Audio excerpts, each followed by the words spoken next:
man börjar beoft beisparka lårnar i såg för samman wir stad.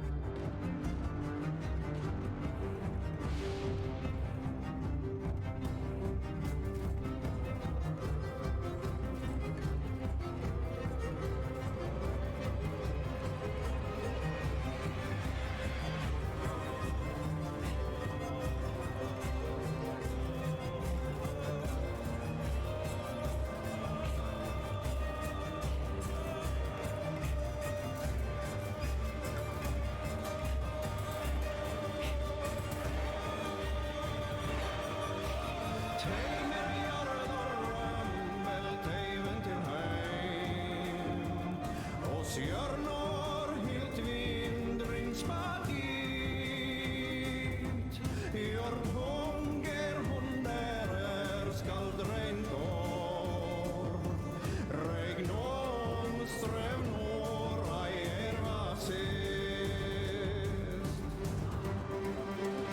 börjar kallir vill der vär på se tongår med kråna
Shenanigans, have you prayed today?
That's right. Long have we waited. EBA overrated. Stream outdated. Actual productivity activated. Sometimes you wake up and it is obvious that life is demanding we claim our destinies of greatness. And so today, in an unscuffed intro, I'm here to deliver. That's right, my friends. With that said, welcome back to the stream, welcome back to the VOD. For a fantastic day, for it is indeed Thursday. It is indeed D&D day. I'm aware that many people play D&D on Thursdays. Not just myself. I think I play D&D tonight. Fuck. Did I play D&D tonight? I sure hope not, because I had plans to play Final Fantasy tonight, so I don't. But oh boy, that could be bad. I gotta check my Discord messages. That shit. But for everyone else, I hope your D&D games go well tonight, dude. Wait, JM, please. Thanks for the follow. I appreciate it. Welcome, my friend. If you're playing D&D tonight, I hope it goes well. If you already played D&D this week, I hope you didn't get TPK'd. And if you are playing D&D later, make sure to TPK your players. It's a good time. That's right. Dude, my shit is sour today. What the fuck? Oh, I put half a lemon in it instead. God damn it. Hold on, I gotta scroll, man. Who's here? I gotta say hi to everybody. Thorkin, Garthin, good to see you guys. Guapo.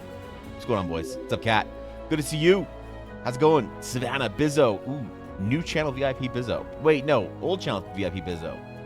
Blaze, new channel VIP. There we go. What's up, Victus? Good to see you, my friend. Dashdo. Dash, are we playing D&D tonight? Did Ella agree me to play D&D tonight? Shit. Misprint, what's going on? Thanks for 100 bits. Good morning, my friend. Flightpath acquired. Good to see you. Always a pleasure, my friend.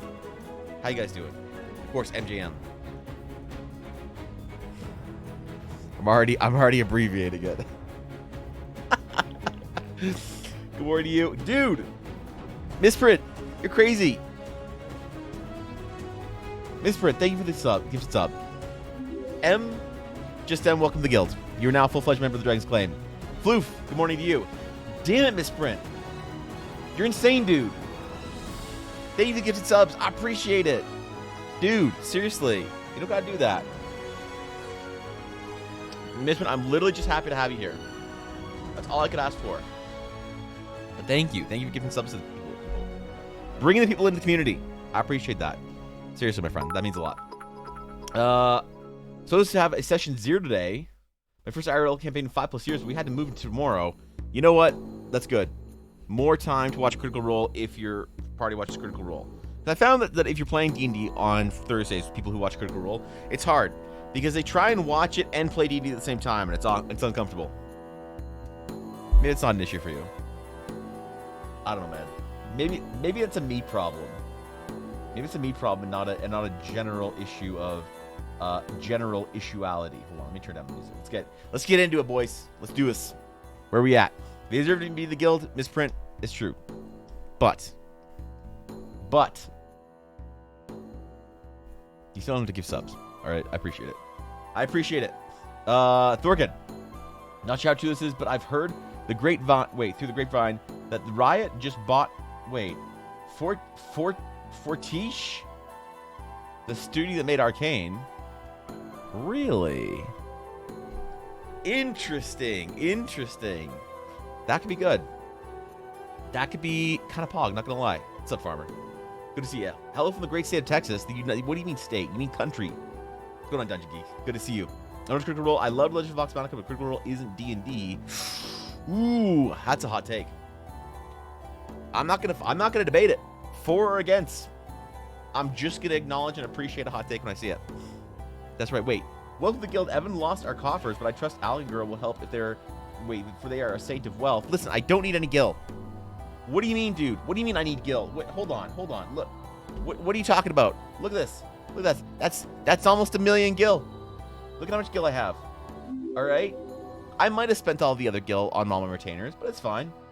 Don't worry about it. Yeah, what are you worrying? Dude. Misfrit, thank you for the gifted sub to Axman. I appreciate it, dude. Seriously. Thank you. That's extraordinarily generous.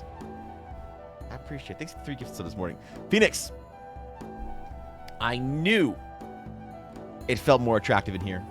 And of course, makes sense now that you stumbled in. So, but it's not 1 mil. Blaze, god damn it. Everyone's a hotter take than this streamer. Bizzo, remember, once you were my queen. Today, you're dead to me. Where once I tier 3 sub to you, as fast as anyone would tier 3 sub to Pokimane. Today, you are not but yesterday's news. All right?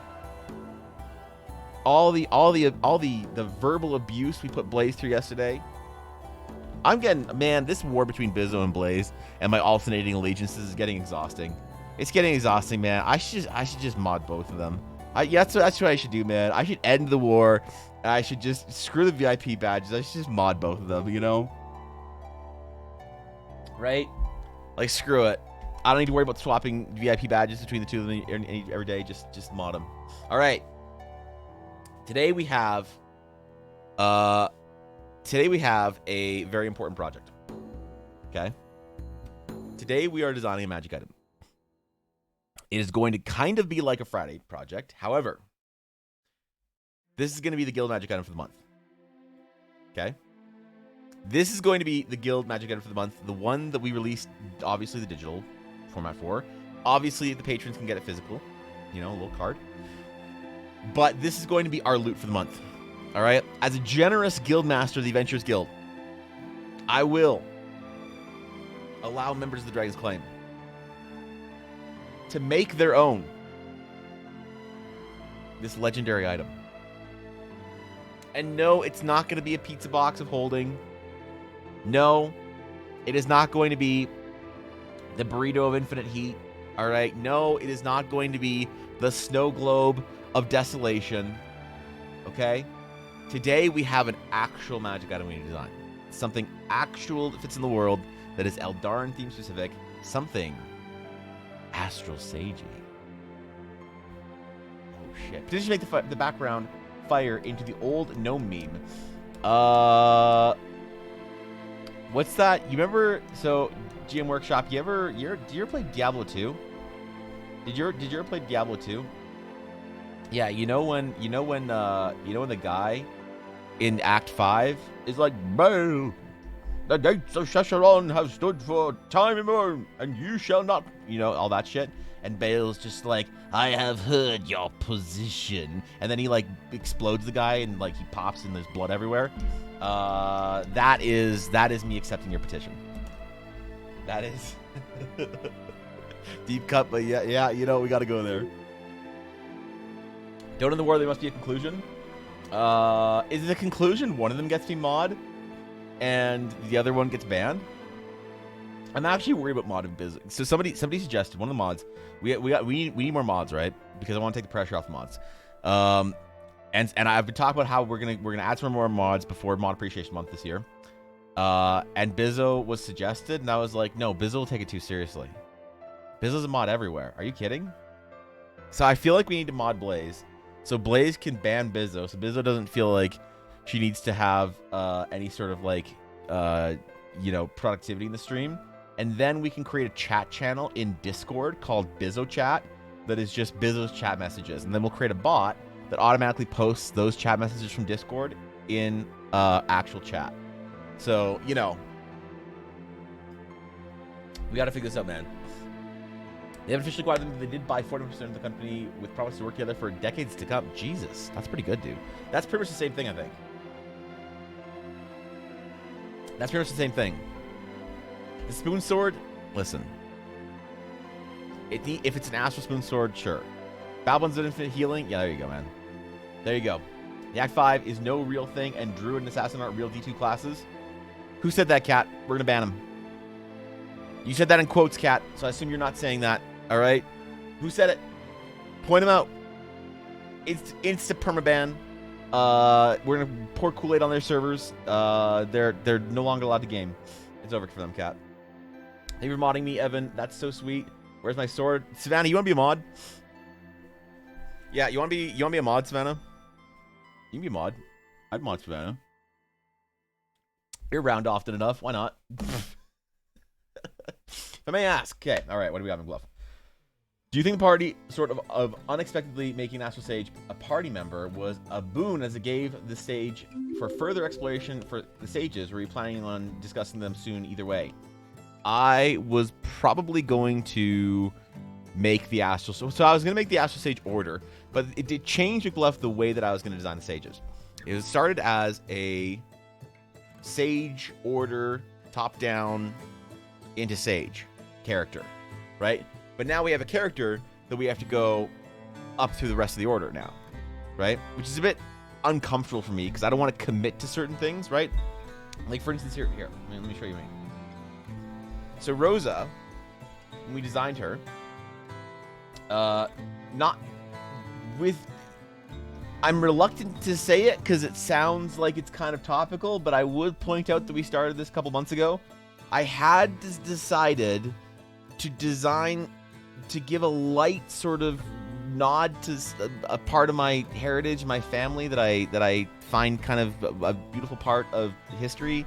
So I was going to make Rosa and her family in that part of the world sort of vaguely Ukrainian influenced as far as like clothing. So that's why, you know, she's got the shawl on. There's the patterns around the cuffs, and of course around the, you know, the embroidery and the dress, and I kind of did a loose like study here. And so the problem is when you do something like that is like, what about her is an Astral Sage versus what about an Astral Sage can you place onto a character, right? I'm much more comfortable taking taking concepts and then putting those on a character and figuring out how a character fits into a concept, okay? As opposed to taking a character and then designing the order out of them, right? Because what parts of Rosa are Rosa? Like, do all Astral Sages have some sort of little braid? Is that like a thing in Astral Sages? They like wear a braid, and it's like, I don't know, man. Like, that's maybe. Do they all have feathers, or is that just Rosa's like wealth and shit, and she has like golden feathers in her hair? What about like her patterning and embroidery on her, you know, the white blouse and versus like the red dress kind of stuff? Like what about that is Astral Sage versus just Rosa, you know? So I don't know. I think that we I only committed to 3 things on Rosa being Astral Sagey, right? God damn, misprint. Dude, seriously, you don't gotta be throwing subs like that. That's a lot. I appreciate it. Holy shit. Thank you for giving the sub to Gabby. Thank you for giving the sub to the Playmat. I appreciate it, misprint. Thank you. Welcome to the guild, guys. Your patron for the month is the illustrious misprint. Legend, scholar, Arcanist, maybe? I don't know. And all around, just Giga Chad. Thank you, Misprint. Thanks for bringing people in the guild. That honestly, like real quick, just a quick sidebar. When you guys gift subs to other members of the guild who are like around here often and chilling and whatever, it really means a lot to me. It really hits me because it's like, I don't know. It's like bringing people into the guild, and it I don't know. It just means it means a great deal. So I hope you know that. Thank you. Thank you, Miss Prim. I appreciate it. Okay. So 3 things about her that are Astral Sagey that are persistent through Astral Sages, right? That is her where are we? That is the Astral Atlas, right? We have other designs for them. This is a thing, an implement, a focus that Astral Sages use. It is a guide, it is a focus, it's a magical casting implement. it's a thing that all astral sages have. Most of them are controlled by this glove, by some sort of a jeweled glove that sort of allows for the manipulation of the astral sage's orb. Okay? That's thing 2. Thing 3 is the necklace. The necklace with the different sort of worlds on it. Most astral sages have it. We were doing some of the designs for astral sages a little while ago. We didn't finish those, but I will finish those. Damn it, Misprint. Thank you for the sub. I appreciate it. Thank you, my friend. That's very kind of you. Seriously. Yeah. So those are key sort of things that are astral sage, that all astral sages might have part of their class identity. Rosa having a particularly astral sagey weapon, not necessary. Her little astrolabe and the Eldarin sort of themed bag with some of those same symbols and shapes and stuff, not necessarily astral sage. The little scrolls and things, kind of astral sage in nature, but not. And none of this stuff is specific to astral sages, right? Nor is the sash or the dagger or any of it, right? So it's harder. It's a different process. But yeah. So figure for my grand diviner's order for art building, how much is individuality, how much is defined uniformity? Yeah, that's a big hurdle you got to jump over, I think, when you're designing like an order or an organization. Because I think orders and organizations are actually secretly the MVPs of world building for games and storytelling, right? It's like, I mean, I made this, the TLDR of why is, again, it's the whole Jedi versus Night's Watch thing, right? It is making a cool organization or order that you want to tell a story within, that you find interesting, that you want to like be a part of. It's kind of idea of if you want to like dress up in cosplay as a character from various different worlds. Do you want to be a character, a specific character, and tell their story, or do you find an order or organization more interesting, right? The idea of like if you get cosplayers who want to dress up or play as or whatever Game of Thrones characters, it's like you want to be the Khaleesi, you want to be like the king, you want to be Jon Snow, you want to be whoever, right? You want to be these specific characters, and you see a lot of that represented in cosplay. Versus in Star Wars, you don't see as much specific character. You still do, definitely. That's not absolute, but you see less Anakins and you see more Jedi. You see less Boba Fett's and you see more Mandalorians. People think Mandalorians are cool, so you see all these people wanting to dress up as their own Mandalorian, right? You think you see Jedi are cool, so you want to get your own Jedi robes and you want to get your hood up and you want to get your own lightsaber and you want to build it and it glows and shit and you think, oh man, cool, this is my Jedi. I'm like a Jedi, right? And so it's like, do you want to be a character or do you want to be a part of a world? And I think organizations and orders are a good way of doing that. So as long as, like, for D&D, it seems really obvious. Like, you want to try and make your orders and organizations really cool so that people can say, like, yo, man, I want to be a Jedi, I want to be a Sith, I want to be a whatever, and I want to be an Astral Sage, I want to be a Paladin of the Growlhammer.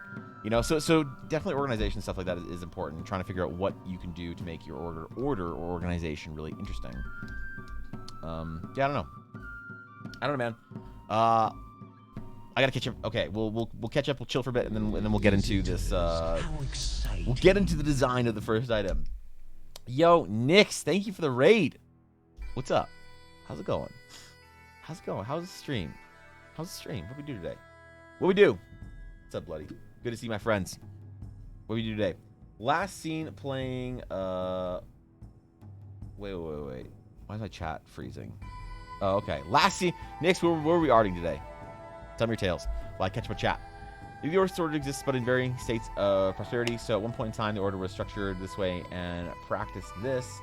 And you can have, but in today's setting, XYZ is different because numbers dwindle. The person just found old books, study, etc. Yes. And so what are those important things that like might have persisted, right? Little like, you know, rather than like sort of grand jewelry and objects and those kind of iconographies. But what about the small things, the little stone tablets you might keep or whatever, you know? I feel like there's stories to tell of that. Dude, Bloody Master, thank you for the follow. I appreciate that. Welcome to Dragon's Claim. Thank you, my friend. Seriously. Can't wait till Evan writes how to be an Astral Sage for dummies. Yeah, soon. Faction building is important. For your order or guild organization, just like a kingdom, empire, etc., who are in power, who you look after, the coin, etc. Yeah. Totally. Man, you guys are on top of this today. You guys are actually on top of this. Sketching a pixie barbarian. God damn it. Is this a pixie barbarian that was in Discord? Or is this a different one? Actual D&D art guru. Highly recommend going over and dropping Nick's a follow. Actual D&D art instead of my Pega shit, where I sit around talking about D&D art all day and then we don't make any. So yeah. All right. So as far as Astral Sages go, we're going to be building slowly the opportunity for players to do two things with the Astral Sage. One, to sort of get an Astral Sage branded character, right? If there's cool aspects you find in the Astral Sage, we can sort of build that visual aesthetic for your character, if you find it cool. Also, we're setting down the groundwork. We're laying down the foundation for creating an Astral Sage. Okay, that's going to be the one. That's going to be the first player option that is Eldarin specific. Is going to be Astral Sage, right? And of course, this month and next, the two big focuses are getting, one, the Astral Sage out and playable, and two, getting the first adventure done. So we spent some time working on the adventure today. I think actually we're gonna see how long the item takes us, and we're going to then finish maybe the town that we were doing earlier this week, or earlier yesterday. Damn, what do you mean earlier this week? I forgot what time it is. I forgot what date it was, man. I forgot it was Thursday, not Friday. Okay, all right. So we got to make a magic item. We got to make a magic item card. We got to make a little magic item bordered frame back. We got to figure out the rules for it. So I'm thinking we do some sort of very relatable weapon. A sword. I know everybody wants their like weird chain whip, pizza shaped great maul of fire breathing. Everybody wants their armor of the like Subway sandwich bag. Whatever, man.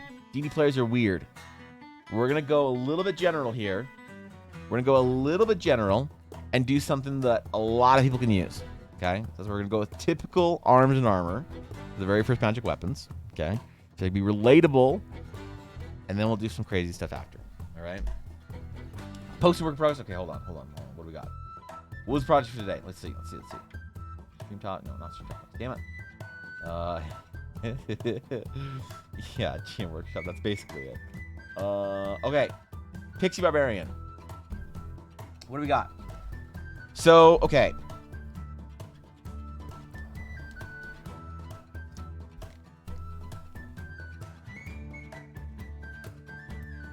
The question I have is, how big is the axe actually? Yeah, is the axe like the size of a spoon? Like, where are we at with this Pixie Barbarian? Because, like, Pixie Barbarians, hey, listen, they can rage. I like it. Like the design, like the vibe. Very barbarian-like, but also a pixie. Kind of interesting. But in actuality, then, what is the size of this actual axe physically? Because I'm worried that it's just like maybe like a couple of inches, and I'm worried about the efficacy of a Pixie Barbarian. Okay, I need to see these. I need to see these rules. I need to see in action. They're considered small creatures. God damn it! Aren't they like microscopic creatures? The normal sized axe. Oh, okay. What is the really so small one? Is the super small one a pixie or a fairy? Because one is like a flying gnome, and the other is like microscopic, is like, a couple of inches tall. Is a pixie or a fairy the one that's a couple of inches tall? Like less than a foot? I don't remember. Shit. I never use these silly races in my D&D games. Okay. All right. I'm out of the loop. I need a refresher on the rules. Okay. Many times I would use the cinnamon for stupid. Wait, what? Okay, I clearly missed some stuff. Spoon is hard, flying at your feet. No, damn it, we're not doing a spoon. We'll do a spoon later. All right, that's for Fridays. That's for Friday. What's up, Samurai?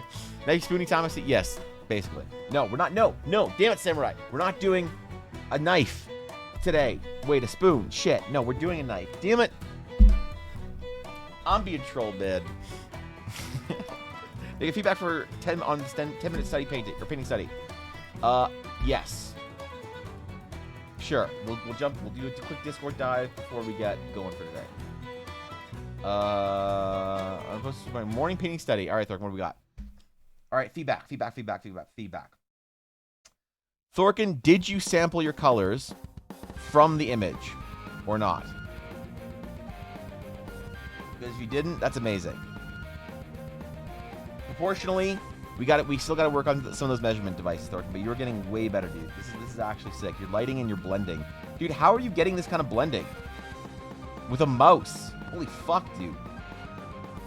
Like, seriously, I'm impressed. Jesus, you have a bit on the cheek? All right. I'll forgive you. It's good, man. It's good. I think that, yeah, you're starting to really identify those hard versus soft shadows. Like, holy shit, dude. You, like, said you were going to go do something, and you could return, and you're, like, actually doing it. It's inspiring, man. Keep going on them. I want to see 5 of those a day. Or not. Whatever. It's all good. Yeah, it's fine. I think the same D&D. Really? No, I was sure that, like, in 3.5, one of them was, like, small, and one of them was, like minuscule. Maybe I'm just misremembering 3.5. I don't know. Maybe they changed it from 5e. Maybe changed it from 5e. I don't know. Happy St. Patrick's Day, everyone. Is it St. Patrick's Day today? Is it the same day every year, or is it like an X Friday or X Thursday of the month or something? Is it actually today? I'll be honest. I have no idea. Barbarian Pixie makes me think of the Swordmaster Pixie that teaches magic swordmaster skills to a character in a survival story of a sword king in a fantasy world. It felt so savage. It needs to be. What's that tiny? When it's that tiny. Makes a soft blending brush and a hard blending brush and painting brushes seem to do nice blending. Dude, you're figuring it out, man. I'm impressed, Thorkin. I actually am impressed, dude. Every March 17th. Okay. Perfect. I wasn't wearing green. When have I ever worn anything other than this? I don't even wear my like jerseys on stream anymore. Yeah, what do you mean, dude? I don't even wear my esports jerseys on stream. I used to sometimes, but I didn't want to like, I don't know. It became like a thing. It became a meme, and so I stopped. That's a cool story, man. Okay, so yeah, so we're gonna do the very first guild magic item. Okay, this is the very first entry in the guild coffers. So as you all return from your adventures, as you all return from wherever you are in the world, whether you were spending the last month bar hopping in Grand Crest, maybe you were flying aboard airships, searching for treasure through the Shadowed Sea, perhaps you took a trip with a band of paladins to the north, through Ashasari, through the ancient Elvish lands, all the way up through the Starwood. Maybe you saved the world. Who knows? But on your return to the guild hall, the Guildmaster has a gift for you. The Guildmaster has a special gift. A blade procured from a relic hunting mission. So the Guildmaster goes out every once in a while. Guildmaster Endrick finds his way into the world once in a while to go on a little adventure. All right? And of course, he returns with items of grand possibility. Items of superior quality. But of course, Guildmaster Endrick is covered in magic items and other little trinkets from adventures. Alright? So that means he has no need for them. So he offers it to you. Unwrapped. Like Elrond presenting the reforged blade of Narsil. Reforged into Anduriel to the hero. This is us, okay? This is you and me in a tent, dramatically whisper speaking about things that need to happen in the world and destinies. And so we need to draw that sword today. We need to draw that blade. Something Astro Sagey. I'm thinking we base it sort of loosely off of what Rose has got going on. Something loosely off of that kind of thing. And what do you guys feel? Do you guys feel like you want a one or two-handed weapon? I feel like a one-handed weapon would be more useful, right? Because two-handed swords are cool. Don't get me wrong. We're trying to make this first weapon as general useful as possible. And I feel like the average player might find more use in a long sword than a two-handed sword, right? Does Kabir Sun count? God damn it, Bizzo. The Galaxian Blade. Meanwhile, Kanlu LOR artist is doing Masterpiece Day, and I'm like, Thorkin, between you and that, you have 1,000 bad paintings. Okay? Faster you get them out of your system, the faster you'll be there. Don't think about it as trying to improve. Think about it as getting the bad paintings out.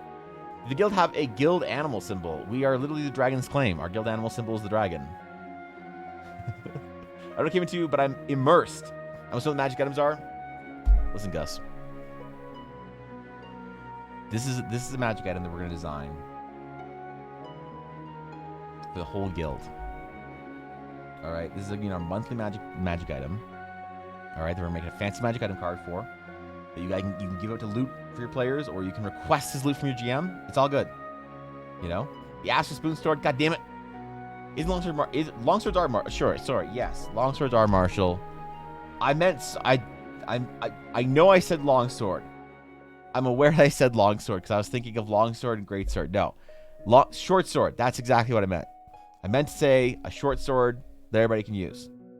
I don't know why I said longsword. I was just thinking about that as the obvious alternative from a greatsword. Because who uses short swords when you can use a longsword? Nerd. But if you can't use a longsword, short swords are great. So we're gonna use a short sword. Perfect. Short sword of galaxy slaying. What's up, Vodesh? What's going on? Oh shit! Every time, Vodesh. Every time I see that opal badge. Every goddamn time. Vodesh, did the emote start working for you? Can you actually use it now? Or is it still bugged out? Let me real quick before I go to play some games. Super tired. How much working lately? But I hope you have an amazing day ahead of you.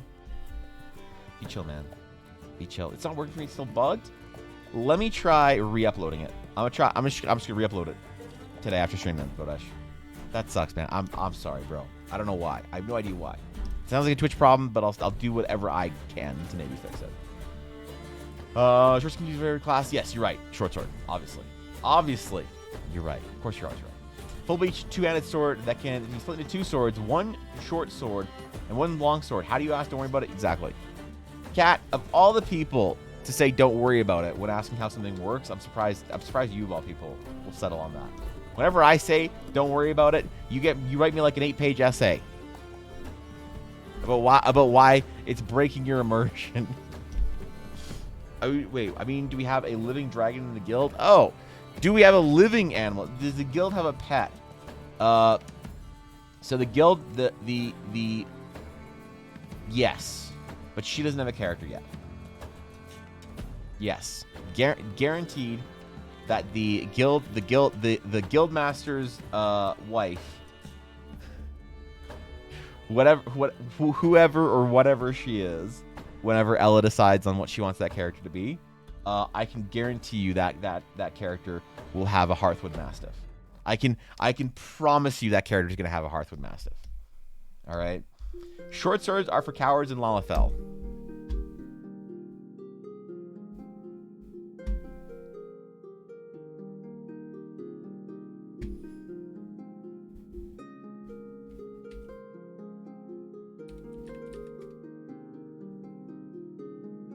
Wait, where's the dumb face she makes where she looks like Baby Yoda?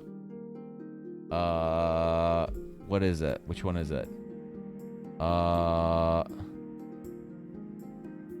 Fume? Yeah, that's the one. Sulk? No, it's disappointed. No, I think it's Fume. Yeah, it's Fume. This is the one where she looks like Baby Yoda. All right. That's what the Lalafell says to your assessment, Savannah. All right, that's what she says. Gotta be down, but short swords are martial as well. Might be go big and make a long sword. At least in 5e they are. In 5e, there is no way that a short sword is a martial weapon. Are you kidding?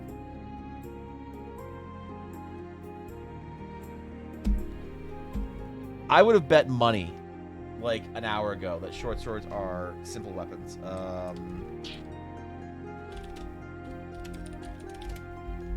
Hold on. In which case, you're absolutely right.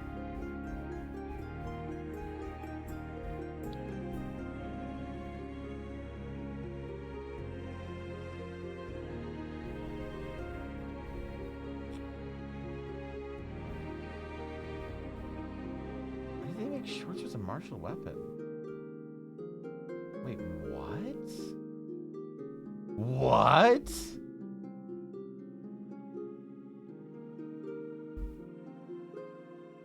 Why? But why, dude? I'm offended.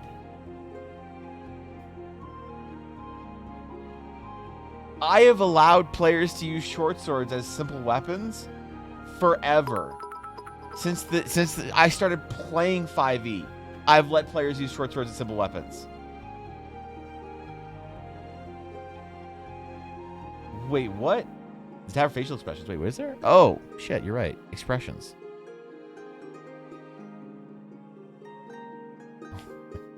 I did not know that was a thing. Shit, okay. That's awesome.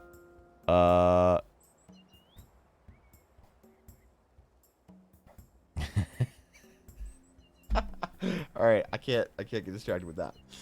I can't get distracted with that. I have allowed players since I started playing 5e to use short swords as simple weapons. So much so that I think I Mandela'd myself into thinking they were simple. Really? Okay, fuck it then. I mean, whatever. Maybe should we go with short sword because it feels like more DMs would let their players use it as simple, or should we go with long swords because they're cool? What do you guys want here? We'll pull it. We're just gonna pull sword, long, length, sword, poke, pointy, or distance. Short, long. All right. You guys decide. You guys decide. Those are the things the peasant would use. Yes. Like a short sword. Like a short sword, man. Not gonna lie. Yeah, it is depressing. What the fuck? Dude, I always would let my players use short swords as simple weapons. That is horrendous. You know what? I don't approve of that. I do not approve of the idea that a short sword is not a simple weapon. I understand the long sword. Martial prowess required, all that stuff, fine. Long swords, got it. But a short sword? Come on, bro. Yo, what's up, Thymore? Good to see you. Xanax, we're chilling. We're chilling. Except for Urna. Urna's still offended because Savannah told her that she wasn't a real character. So, although, if Savannah is threatening to derail my Lalafell, I could switch it to a big, strong, burly Highland man. And I don't have to play a Lalafell anymore. Anyway, I guess he's got show sword. All right, yeah, we're good. We're good. Either way. Long sword, okay. The vote is in. The long sword was voted for. All right, we'll do long sword. Okay, is more regal? Yeah, you're right. You're right. If we're going sword, may as well go sword. Wait for Pen Hrothgar. They're gonna be mommy tier. I am not. That is not something I am going to do. All right, I do not play unironically. I mean, maybe it is erotic. Yeah, I don't know, dude. Is there art for them, Savannah, or what? What about a claymore? We need more people to be able to use it, Vodesh. So we decide on a one-handed instead of a two-handed weapon. All right. Who's the character using the sword? All right, Evelyn. Here's what we're doing this month. As part of a asset pack, assets for your D&D games that I'm going to be making, okay, every single month. stuff that I use for my games, stuff that I make for the guild. At a hopefully more professional level, right? Dude, Blacksmith, thanks for the raid. How was your stream? What's going on, dude? Thank you for the raid. I appreciate it. What do we do? What do we do today? Tell me your tales, my friend. But yes, the as part of the monthly sort of drop, there's going to be some lore. There's going to be some art, some concept art, and we're going to build out Adara slowly. We're also going to design some sort of magic weapon or item or something that we can make for the entire guild, put it into a fancy little card, and start building an armory. Okay? So the sword is not for a specific character. Okay? It is for the whole guild. For you using your games, for you request from your DM, whatever it is. Alright? It's all good. Play Super Robot Wars, magically viewed hand tats. Why has no one done this? We actually, listen, so someone did actually request a magic item. There was a chest tattoo. We've never done hand tats. That's actually a cool idea. I kind of like that. Long sword equals bigger sword equals better martial artist. When does that become Dave Greco? I vote we make a small, only twice as large as a Goliath, guts sword. So you want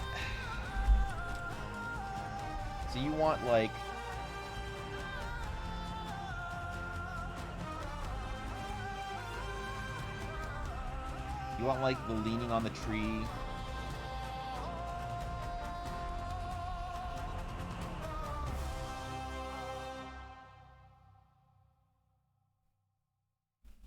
Kind of like that silhouette in the distance.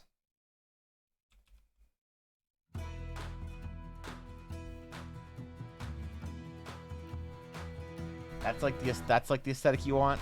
You just want someone to be able to see you at a distance and for your sword to be bigger than the tree they're leaning on. That's what you want? What happens when the Lalafell picks it up? What do we do with the Lalafell? Come on, dude. Are pseudo dragons allowed in the guild? I don't know if pseudo dragons exist in Eldara. I don't think they exist. I'm not sure if that's even a thing. I don't know, Axpin. Most elf races can use longswords as well as the rogue class. Longswords are the chat of D&D. I'm excited for this. All right. So the goal, the plan is to do an astral sword kind of thing. Astral longsword. So normally,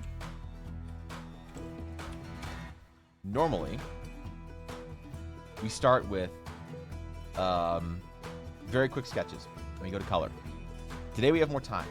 So today is going to be what Friday streams would look like if we had more time. Okay? Imagine that. Just imagine that. So we're really going to take our time on this one. We want to reference a couple things. We want to reference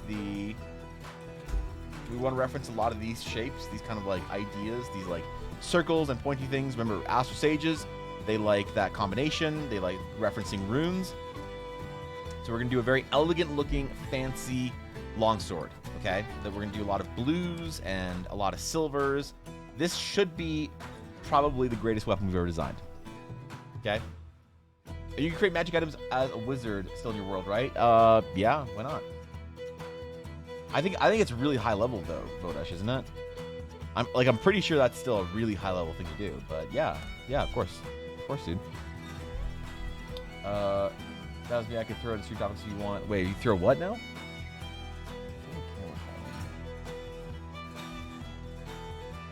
There we go. We're good. And scales the race holding it? Oh, okay. All right. Fair enough. Pseudo dragons are cool. They're little wiggly boys. What is this? What is a pseudo dragon? They're like the little like not dragons. Pseudo dragon. Monster D&D. Why is it when I search pseudo dragon, I just get dragons? Yeah, why when I search dragon, I just got more dragons? How are these pseudo dragons? These are just dragons.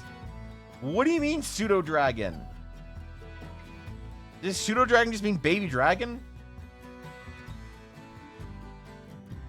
This doesn't.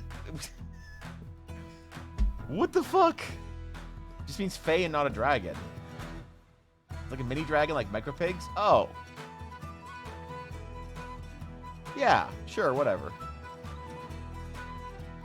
Yeah, we don't. There's no Fae in Eldara though. So I'll just put that out there right now. There is no Feywild. But sure, whatever. You want to see your dragon? Fine, man. It's your fucking game. I mean, it's your character. It's your story. Do whatever you want. I don't. You can still have something in a D&D game, and I don't have to canonize that shit in the world, right? All right. All right. So we're gonna start with our central sort of channel for how we get our astral sage powers. Okay, and we'll go from there. I went for EVA Tober. Oh, did you really? Huh. Super small dragon-like creature. Oh, okay. Why have pseudo dragon when you can have a Hoylefant? What the fuck's a Hoylefant? Bigger dragon equals more damage equals better DM. Savannah knows. No Fey or no Feywild. Are there no Fey types? So the Feywild is. Okay, I feel like my camera's fucked up today. Hold on, I gotta do this in full screen.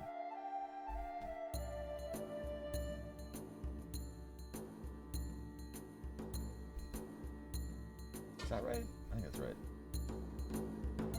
When I'm drawing down. Okay, all right. I think that's right. Yeah. So the Feywild is it's a very Forgotten Realms kind of thing, right?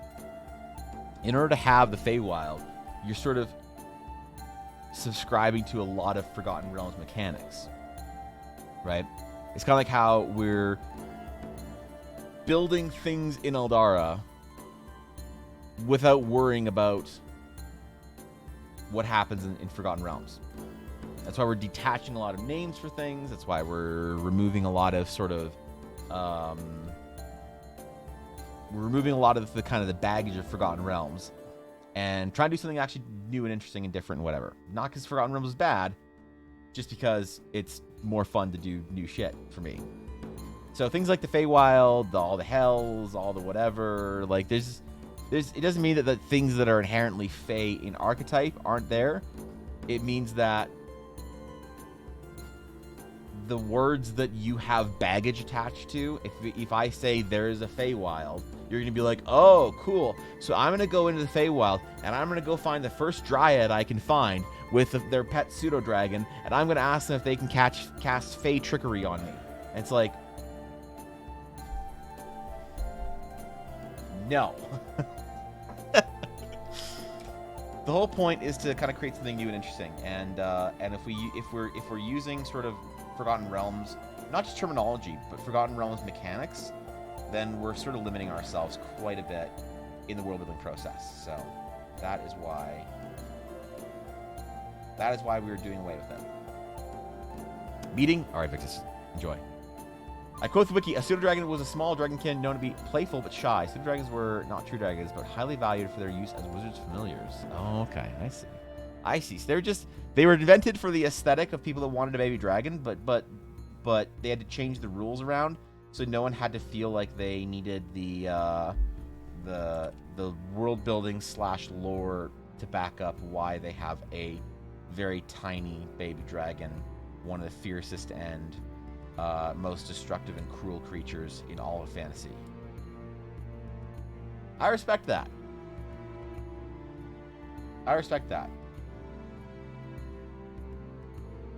Wanting the fantasy of having a PS2 era Spyro the Dragon pet without messing up your world building. I can respect that. That's actually makes sense. This before, but it's so frustrating because players come in with a certain expectation. I think Feywild existing is one of those.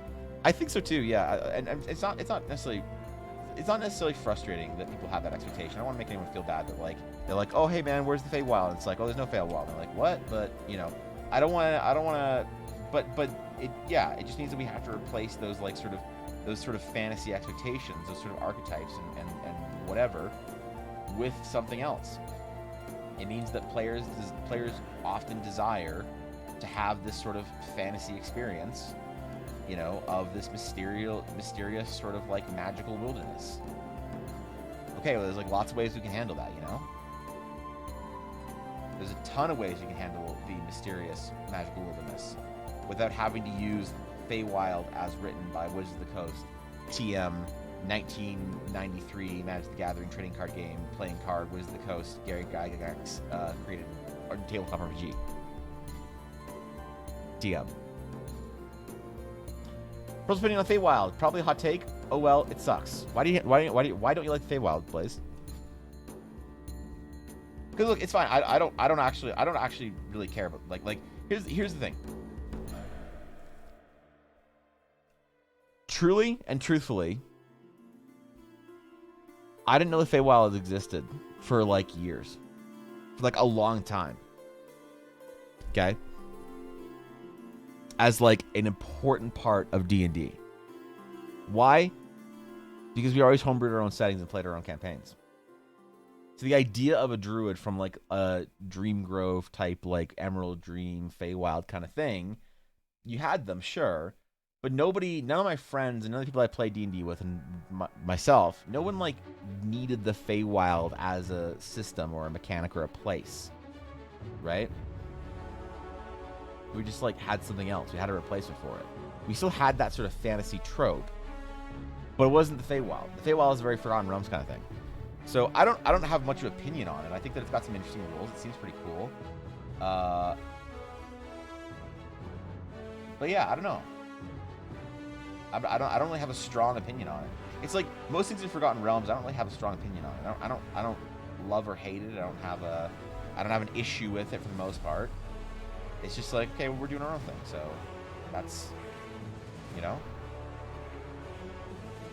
I basically just always want to make sure that nothing is sacred, right? And occasionally when we're doing some world building, and I'm like, oh yeah, that doesn't exist in my world. Sometimes it like makes people uncomfortable because they're like, wait, but this is always in fantasy.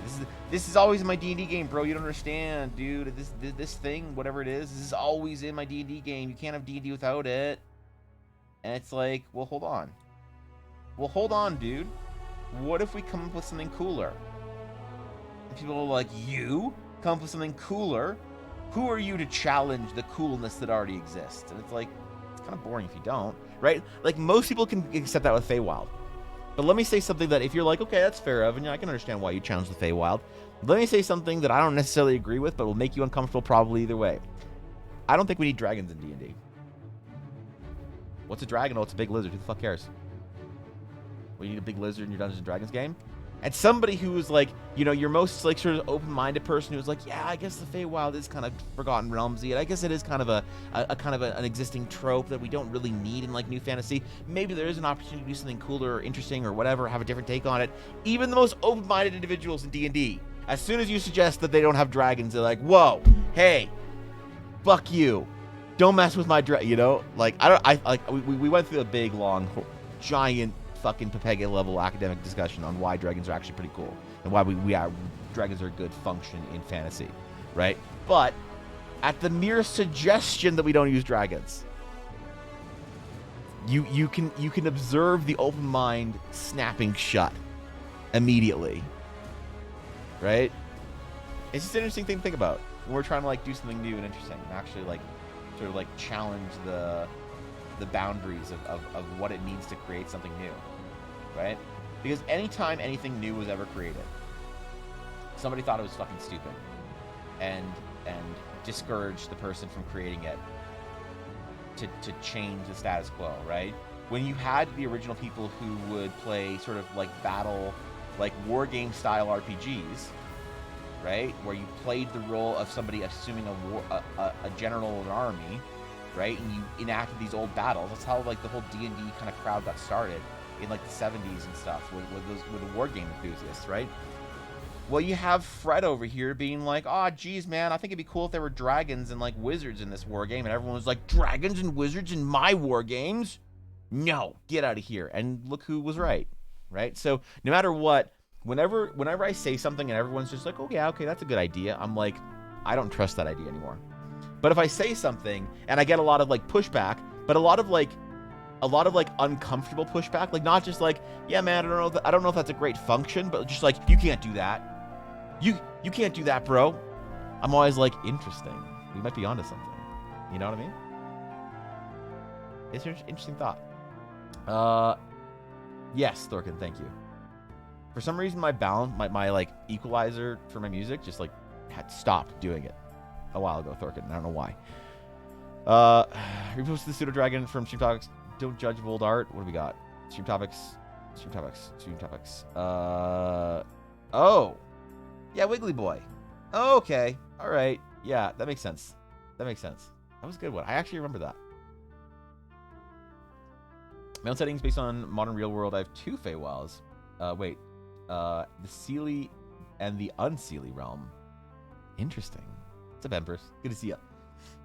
I just like make the Fey all come from across the sea or Xenophonic Kingdom you never go to as a party. I also just like Feywild. I don't have anything against it. I just want to do something different. That's all. Right?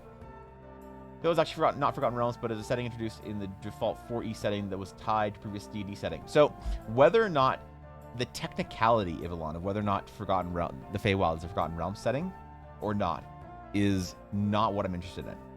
The technicality of it is. I mean, that's interesting to know. Maybe you're just like, you know, interesting fact, cool. That's you know, neat.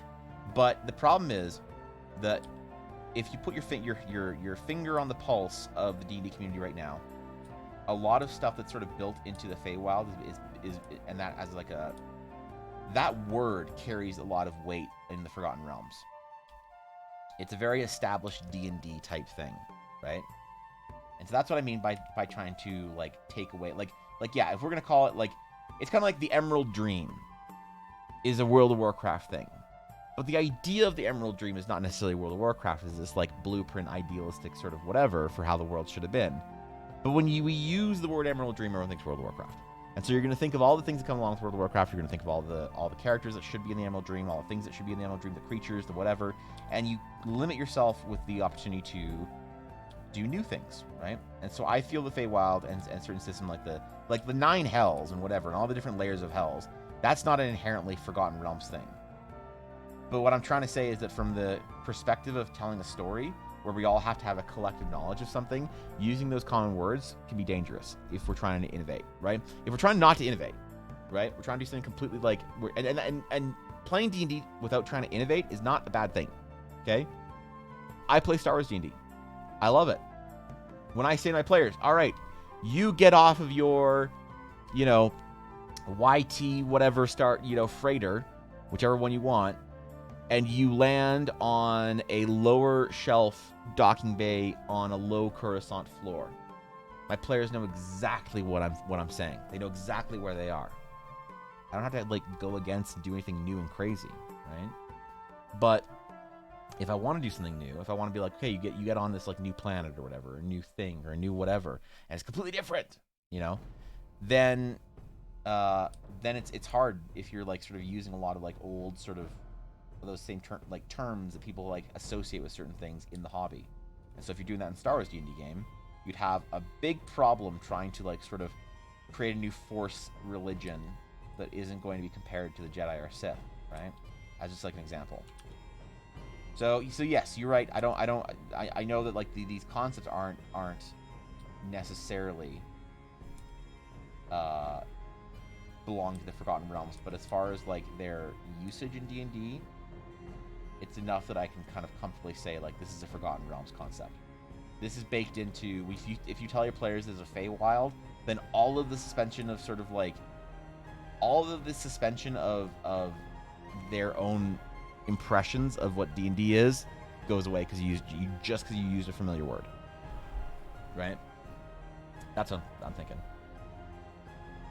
Of course, carries weight with the Forgotten Realms. Forgotten Realms is the standard setting for D&D. Yeah, it's true. Moving away from the standard for the sake of moving away from the standard is necessarily a good thing. I personally don't think that moving away from the standard for the sake of moving away from the standard is necessarily a good thing. Yes.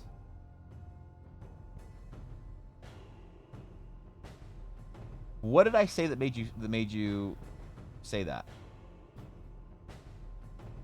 Because I feel like was it because of like ideas that are generally like well accepted? So the thing that I think that is lost there is when I said is the type of discomfort that people get when you talk about a new idea. If it's like, okay, I can kind of, you know, like maybe I can kind of understand that, it's fine. But when something is sacred, what I'm saying is that what I'm saying is that it's worthy of attempting a journey, right? I don't think I ever said, like I don't think I ever said that just like you just want to move away from or maybe you're not responding to anything I said. Maybe you're just like saying something that's just like independent and cool story, and that's fine. But I'm not saying that you have to move away from the standard and move away from what is accepted just for the sake of it, just to be like, you know, rebellious and whatever and interesting and new because no one gives a shit, you know. But yeah, that's where it is. I wrote Han Solo sees you in says see you in Hell episode 4 and is never mentioned or referenced ever again. Yeah, there's a lot of like interesting vocabulary that they use in Star Wars, you know, that feels like kind of, it takes you out of it, right? A little bit, like the see you in hell, or like, you know, Finn had some lines, or like, you know, it's like certain characters spoke very like sort of normally, and it's kind of weird. Han Solo is one of those ones that tripped into it. I don't agree with you. I just kind of wanted to point out the Feywild is resulting. Yeah, totally. Yeah, I get what you're saying. You're working on the most. You're focused. Oh yeah. Okay, all right, Thorkin. Yes, the sword, astral blade. Thank you, Thorkin. We've done. Okay, so all of the astral sages. Let's not forget that the astral sages take their power from these runes, right? These different shapes of, you know, this is what the ancient Eldari versions of those things look like, right? Various circles and spikes. And that's what we do here. We take circles and spikes, right? We put them all together. The Eldari did it one way. The Astral Sages do another. They do a more ornate version of it. So that's what we're going to put at the center of a blade. We're going to have the center of the blade holding and hosting this power. And it's going to be doing it's going to have some sort of channeling mechanism. Some kind of channeling mechanism. That is going to be a magical effect. So we actually also need to think what is the magical effect of this blade? Like what is it doing? Also, we're going to have to do this on a new layer. Shit. There we go. Okay, come on.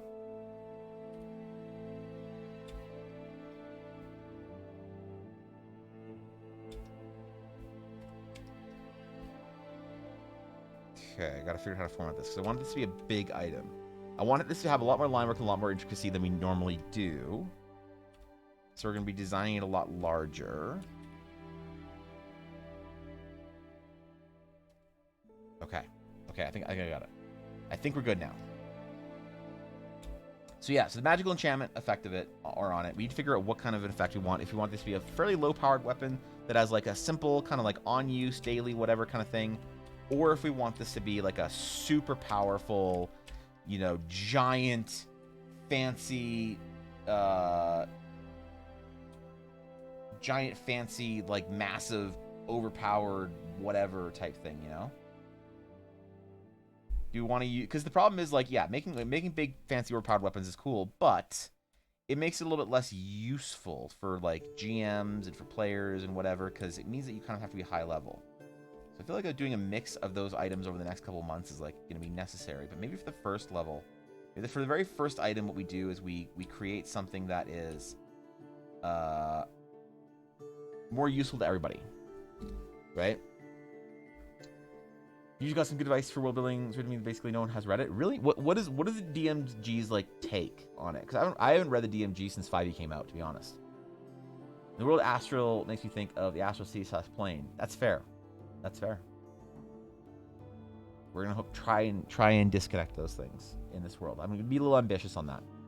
It seems like oftentimes you're talking about these hot takes. It seems arbitrary, like it's a change for the sake of being unique from Forgotten Realms. So you think the changes that I'm making are often just arbitrary changes to be different from Forgotten Realms? Interesting. Also, I'm not 100% sure my brother's currently burning the pizza now, so I can't wait, what? No, Thorkin! Don't burn the pizza. Yeah, don't burn the pizza.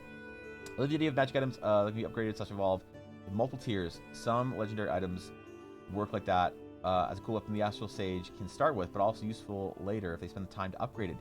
Dude, upgradable. Oh my god. That's the coolest shit in D&D that nobody ever does. Right? I fucking love that shit. Whenever you have an item or whatever that changes, like okay, it doesn't fit the vibe of a lot of D&D games. People like to collect their items and get loot and cool stuff. But I love it when I've done a couple times in my D&D career where I've given the players each a magic weapon or some variety, and they upgrade it through their own, you know, adventures. I think it's the coolest shit. Like, actually, like, no cap, 100%, 10 out of 10. I think it's the absolute coolest shit. It's like, but it's kind of like video gaming. I understand that part of it, you know. I understand it's kind of video gamey, and some people don't like it. They prefer their items to, you know, they collect a magic item, and they want their items to have more of like an aesthetic or whatever, and that's fine. And having one item that, you know, one item that they have for their entire adventure that they upgrade, it's kind of taking away an important tool of your own storytelling. So I understand why a lot of people just don't like it, but I think it's the coolest shit, dude. I would do it every single time. Every single time I run a D&D game, because I've always had so much fun and so much success doing that. So it'd be fun to maybe design an upgradable weapon. So if somebody wanted that sort of option of that storytelling, that'd be kind of cool, you know? Other than Mercer, I love upgradable magic items. Wait, what? What were we talking about, Mercer? Shit, I think I missed something. DMG actually really great. It encourages you to do your own thing. So, I honestly, I had this take in my back of my brain, Guapo, that the DMG has sort of stopped encouraging as much of your own world building and more of adding on to Forgotten Realms. But I could be completely wrong, and I'm just thinking about the DMG from years past, and maybe I read something and I was like, eh, right? So I should probably read the DMG again, see what they're like, because I'm sure they haven't like changed or upgraded or updated it too much or whatever, you know?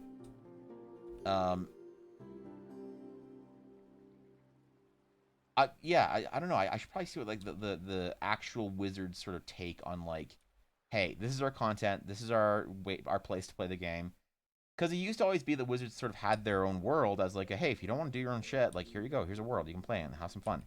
But they always were sort of like, but you know, D&D is really fun when you do your own shit, right? But I feel like they kind of lost a bit of that between 3.5 and 4e, and I'm not sure if I checked in on 5e and see if they really, you know, pulled that back or whatever. Pathfinder 2 uses mechanics for upgradable magic items called relics. It's not similar to Final Fantasy relics. Wait, what? Is this in the Pathfinder? Okay, so I do not have the Pathfinder 2e books, any of them. I was gonna buy the fancy Pathfinder 2e collector's edition book, but then a friend of mine got it and was like, eh. And so I said, eh. And then I went and got a snack, and it's been 6 months. So there's not really a good reason for why I have avoided it or anything. I haven't avoided it, but I just haven't really cared. There's always been like an art book or something I wanted to buy instead, but that actually sounds really cool. I don't know why. Upgradable relic weapons, that's really fucking cool. I might go buy it literally just for that, you know?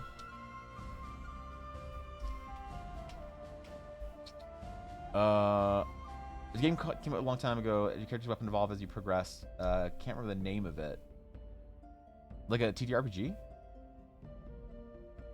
Upgraded weapons are great. There was a great YouTube series on how to create magic weapons in that way.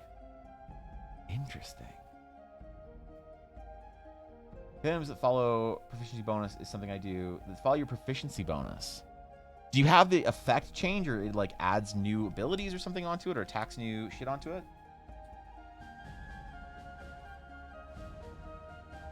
Or how does that work? I think I'm missing chat here. I think I'm missing a lot of chat today. I'm sorry, guys. DMG basically toolkit for DMs. It says the player's handbook taught you the rules to play the game. Now we show you how to hack it. You know what?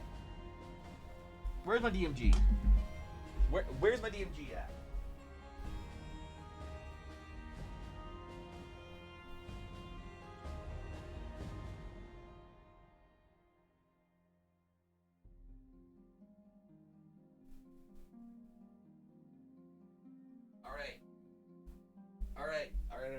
All right. This week, I am going to read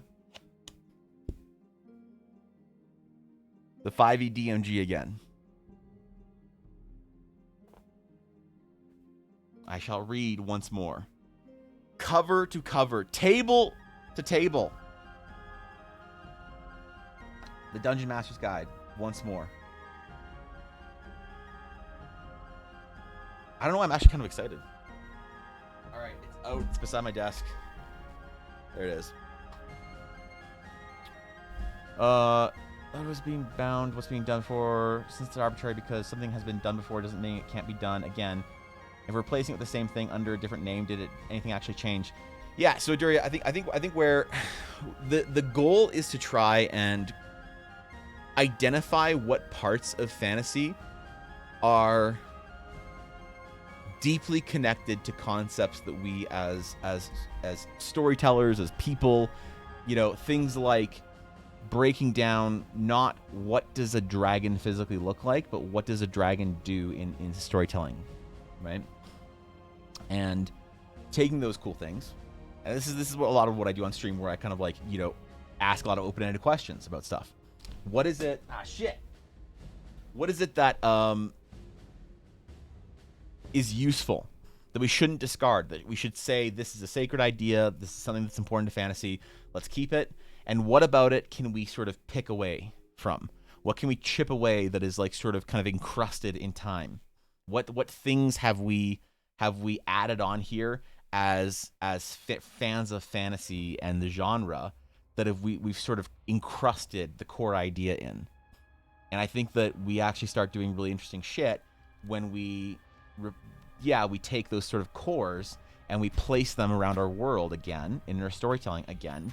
But we find it, we figure out and identify what part of it is, because at some point in time, if we're just going to destroy it for the sake of destroying it, it's kind of arbitrary, right? But what can we remove and descale and then kind of imagine? And that's like a hard question, because it's that, like, when you figure that out, you like create a $1 billion franchise. When you figure that out, you become a novel writer that runs a Kickstarter for $30 million, like Sanderson, right? So these are really big, difficult questions that we don't always, I never pretend we have answers to, all right? But when I'm saying, like, we're going to replace something with a different thing that's very similar, and we're going to use a different word, it's not an arbitrary replacement of the Feywild, and then have a place that looks like the Feywild and feels like the Feywild and tastes like the Feywild, but it's not called the Feywild. Removing the name the Feywild is the first step in removing in loosening some of those attached ideas and evaluating what part of it is really necessary and what part of it can be kind of discarded. And that's a fun process for me, because I don't think I'm doing it well. God knows if I was, we'd be changing the world. That's the goal. One day I hope to do that very well with fantasy and with our genre, and like create my own Star Wars. Right? It's like when we talk about the $7 billion problem. How do you create something that's as influential to culture as Star Wars or Lord of the Rings or whatever these like big influential things, or Marvel? I think it is identifying those things correctly and performing that action well. So if the goal is to attempt that, then that's what I'm trying to do. But if the goal is to watch somebody do that well, I think Sanderson does streams or something, right? And so, and it's a useful resource for me too. Posted the PHP, which is very Forgotten Realms coded, like in the default races, Forgotten Realms based. Yes, true. Officially, WotC did it in 3.5, but there's a 5e version of the DM's Guild. The idea is the same regardless of the additions. Legendary weapons that grow with your character. So I had what was that book called? Because it was called like Weapons of Legends or something. Like I think I literally have that book in my bookshelf. I think it's called like Weapons of Legend. Okay, one sec. I actually think I own this book.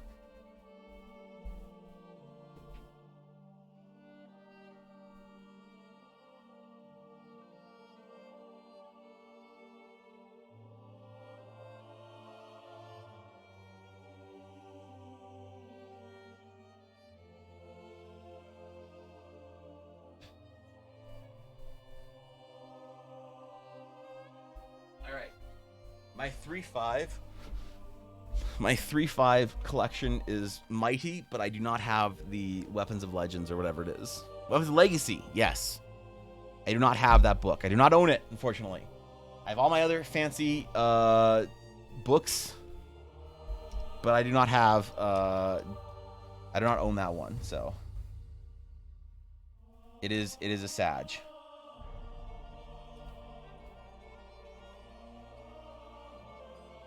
One day, though, I shall complete my 3-5 collection. I shall own every 3-5 book that was ever printed. Oh, wait. Isn't that just Pathfinder at this point? I'm kidding. Jeez. I'm kidding, Wizards. God. You make one joke about Pathfinder being the better 3-5, and Wizards corporate gets angry.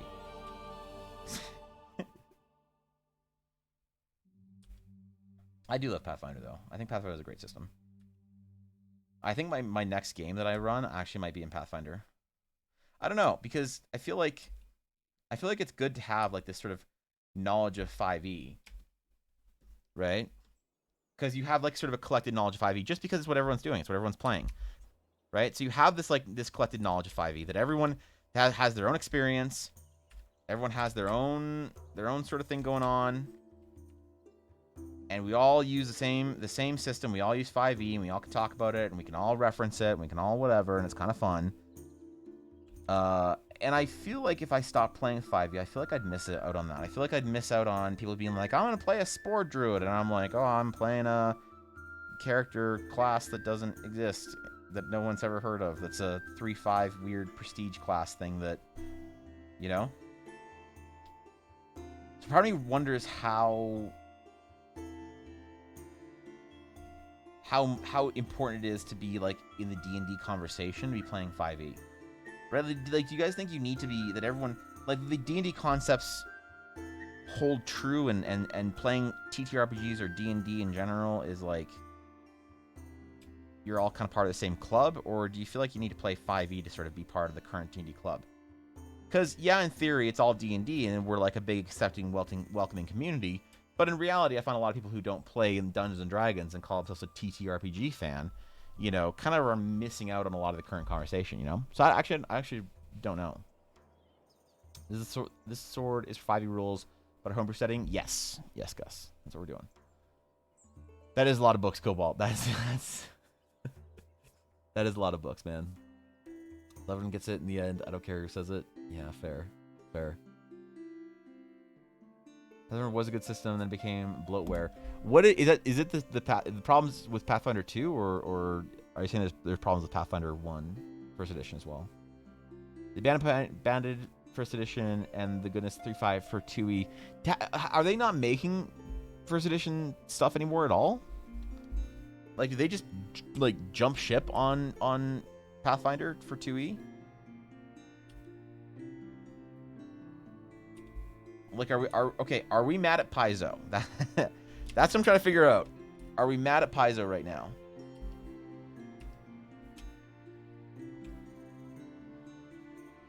Okay, this is good.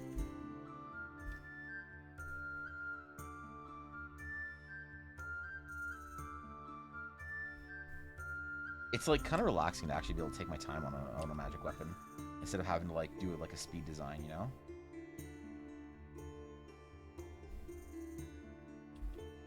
Kind of relaxing just to be able to like chill, you know?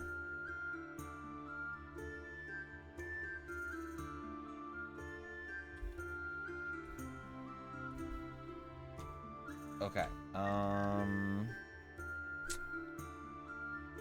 going to design our hilt and then our blade, and then we're going to put it in perspective and sketch it out and paint it out, and then we're going to design some rules. So we do need to figure out what kind of rules we can put on this. Like a cool. What I want to do, because I want to do a sort of a smaller weapon or smaller, easier to use and put in your game and digest weapon. I kind of want to make something that feels. I want to make something that feels like it has sort of a cool daily mechanic, something that happens in combat. and then maybe something along the lines of like a small bonus. Like we could actually, it'd be kind of fun to create a new like damage type or something. Like I suppose this is a Thorkin question. Thorkin, do you know if there's like a true damage type thing for D&D? Or is that not something that exists in current system? Mana cooks are arcane or arcana unearthed? Wait, what? It's easy enough to stop at the same as I do now and not go to all species, classes, feats exist on my world. Now go away if you don't like that. Yeah, that's fair. Go to most systems I have tried, apart from the weird Star Wars one, that dice get too weird for me. Yeah, I don't actually really love the Fantasy Flight Star Wars game. It's like, yeah, it's a bit weird, you know. I totally understand. It's like, it's a little strange. I think the idea of like rolling dice, like different dice, are cool, but it's like, it was just because that came out while I was still working at the game store, and I remember it came out, and I was like a little annoyed, where I was just like, wait, so you want me to buy the book, okay, for like, I think it was like 50 or 60 bucks or whatever. I was like, okay, got it. Then I have to buy the set of dice as well. And that was like, and they were like $20 something or whatever for the dice for the Star Wars game. I was like, and every player needs to buy a new set of dice for this that they can only use for this. Like, I think that leaning into the idea that your dice collection and your general tools of TTRPGs can, you know, be used elsewhere. I feel like that's part of like the charm of TTRPGs, right? Is you just buy a new book with new rules.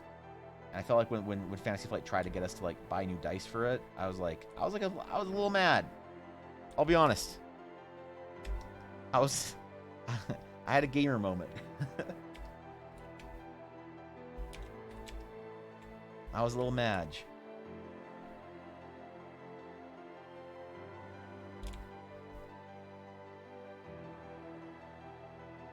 Okay. I'll make this a little bit thinner, actually. Looks more like a two-handed handle. Like you can grip it with two hands, or one hand. I do like the sort of the Lord of the Ringsian hand and a half style.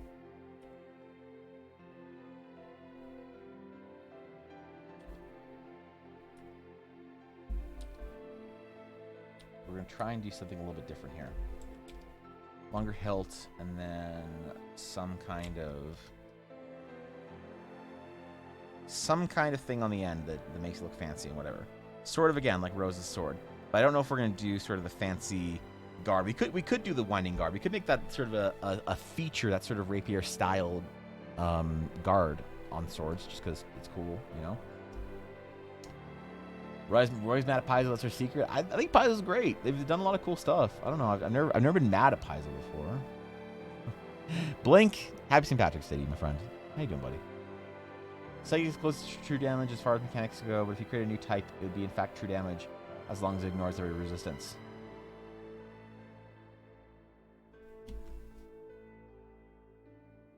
Thorkin, would it be too bold of us to create astral damage? Would it be? Yeah, would it be bold of us to make a weapon that deals bonus astral damage that ignores every resistance? Because I feel like that'd be bold. That'd be pretty bold. I'm not sure if we get canceled for that. Technically, the dice can be used in multiple any of the Genesis games, but the amount of people who play multiple games of that system, yeah. Oh, like really? Like that? Are those dice, were they just for Star Wars, or were they Fantasy Flight games in general? Because I thought they were just Star Wars dice. Shit. That makes it a bit better, I guess. Solution for daily mechanic for a +1 longsword, a +10 to history check once a day. B, wait, A, a +10 history check once a day. B, can cast identify spell once a day with no cast time. C, can change from slashing damage to force damage for 1 minute. That's actually pretty cool. Change your damage type? That's pretty cool. I don't think +1 damage types are really good for unique legendary weapons. That's fair. To be more uncommon than legendary, I don't know. Yeah, we're not going to go like, this is not going to be like a crazy epic level whatever. This is going to be like a good solid magic item that is like our introduction into this sort of, that reinforces our Astral Sage motif that we're introducing to the world right now. Something with bite, maybe the Astral Sword can cuts through into the Astral Plane. C lets you slip through in reality in a short or sort of opening planar doorways kind of thing. That's cool. That's cool. Like the idea that you can sort of like slice the fabric of space-time, whatever. Space damage? That's what we're calling it, Blaze. It's called space damage. Split radiant into astral and holy. That's actually not a bad idea. You just describe astral damage. Yeah. So all of the Astral Sage's powers, they basically use the way I've sort of like, so it's mysterious. The way the Astral Sage works and the way the magic works is it's kind of mysterious. People don't really understand fully how it works, but the current understanding is that magic sort of flows its way through the universe in some unknown way, in a mysterious, arcane function that is magic, right? Where does this power come from? It's not always known. Where do our deities get it from? How do they use it? Where does the nature and elementals and all this stuff? How does magic magic? Astral magic is like the force power behind it. It is just the powered. It's just the like the electricity or whatever behind magic. It's the juice. Astral magic is sort of a white light that is then sent through the prism of a deity, of a plane, or a power to then change it to color it as the light that would exit the prism, and you would expect to see all the different hues of holy and radiant and necrotic and nature and all this kind of sort of things, right? Astral magic is just sort of pure potential, right? We can call it like uncolored magic or unscented magic or whatever you want to call it, but astral magic is just sort of that general sort of juice that is put into the magic spells. It's whatever's in the batteries, you know? And it's a mystery to even a lot of Astral Sages how astral magic works. And it's kind of a being an Astral Sage would mean attempting to uncover the secrets and mysteries of astral magic. And I'm very okay with that being sort of mystery and a bit of a story to uncover for players who want to engage in the Astral Sage. You know? So I wonder if we could do like sort of a pure damage type that ignores resistances, but doesn't get me maybe bonuses or things like that, you know? Depends how rare is it, and will there be creatures made to resist it? I'm for it. That'd be interesting, actually. Some sort of like creatures that are built to resist the astral forces or whatever. Astral Dreadnought does astral damage? Wait, what? I'm down. Make a counter race to the Astral Sages that has the attribute like darkness or something that helps counter astral damage to some degree, not all of it. We're getting into some serious spacey shit if we do that. I'm down. I just haven't really put too much thought into what that would look like.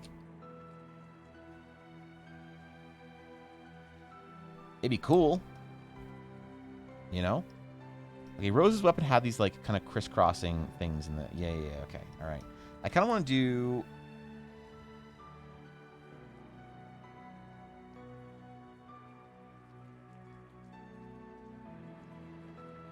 a different sort of hilt wrapping on it. Something a little more ornate, maybe?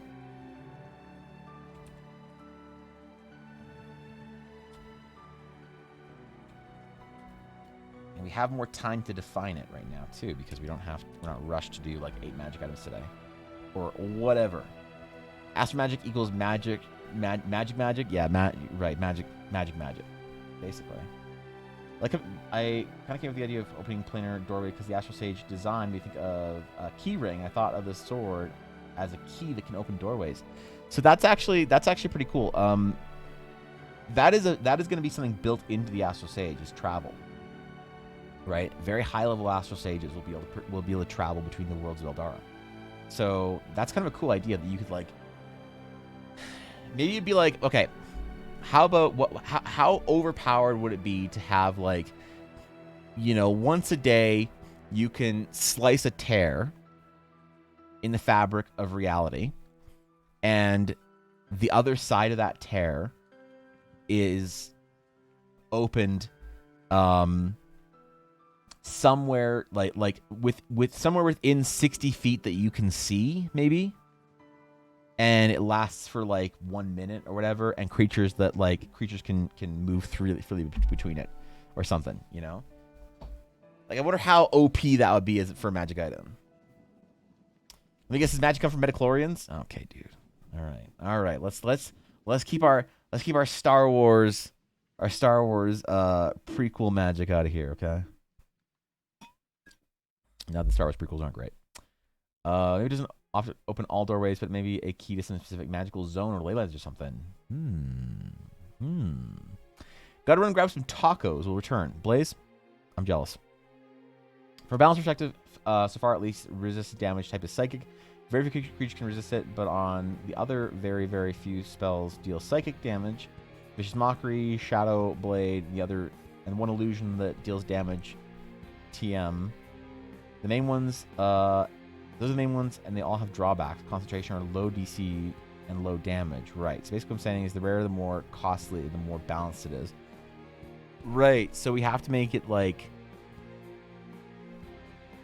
less damage or just like more reliable damage or something. You know? What be truly bold is just to replace force damage with astral across the board. Who needs warlocks when you have astral sages? Aw, come on, dude. You want to get rid of the warlocks? Man, what do the warlocks ever do? They're trying their best out here, you know? No one actually likes warlocks, let's face it. Everybody wants to be a hexblade. You know, what do you mean? Poor warlocks, dude. They're trying. They're trying their best.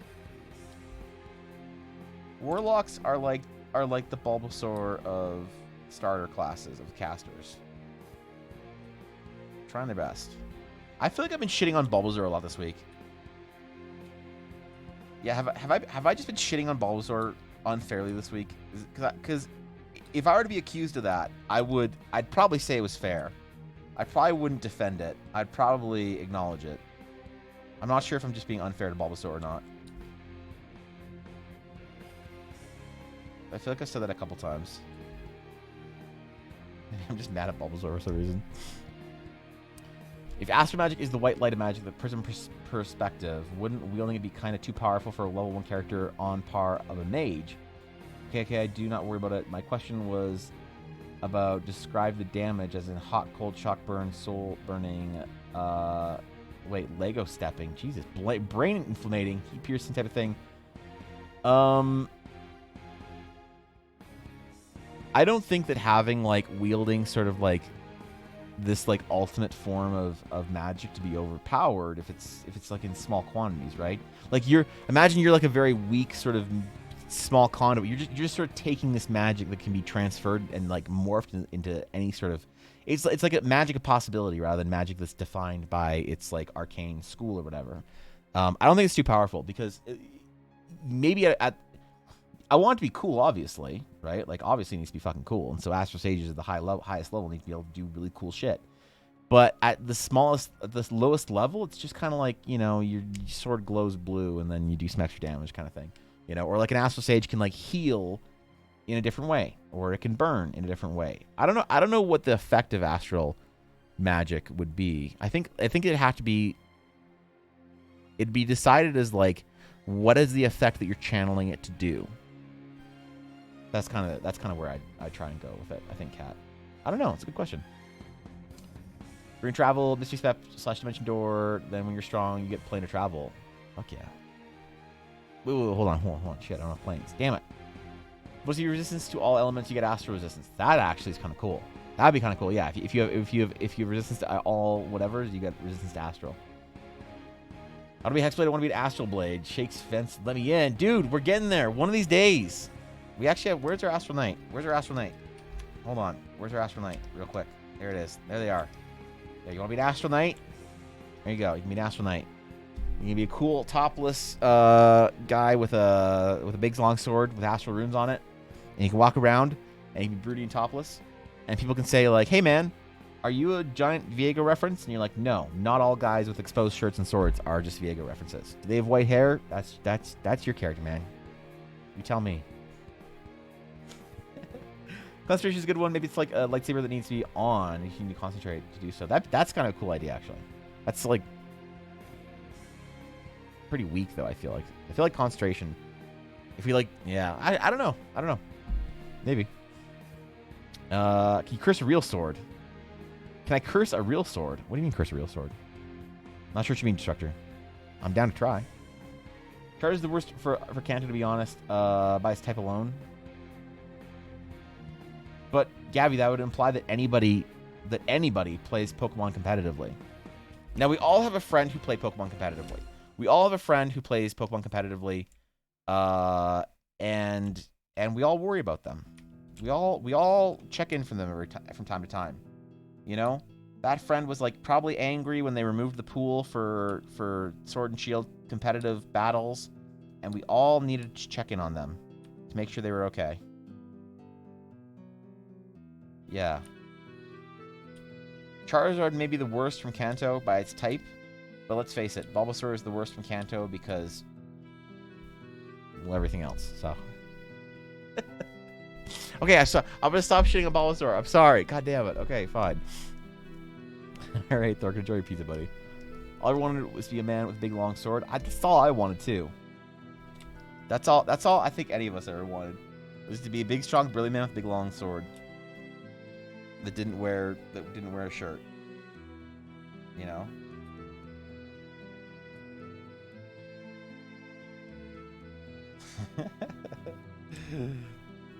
Oh no, did I accidentally just make a Viego reference in my D&D world? Shit. Every time, man. Every time, I swear. Okay. This is going to be our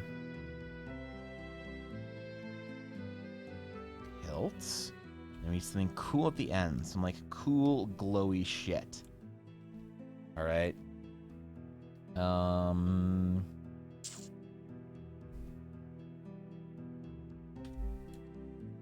We'll do another sort of Astral Sagey kind of thing here.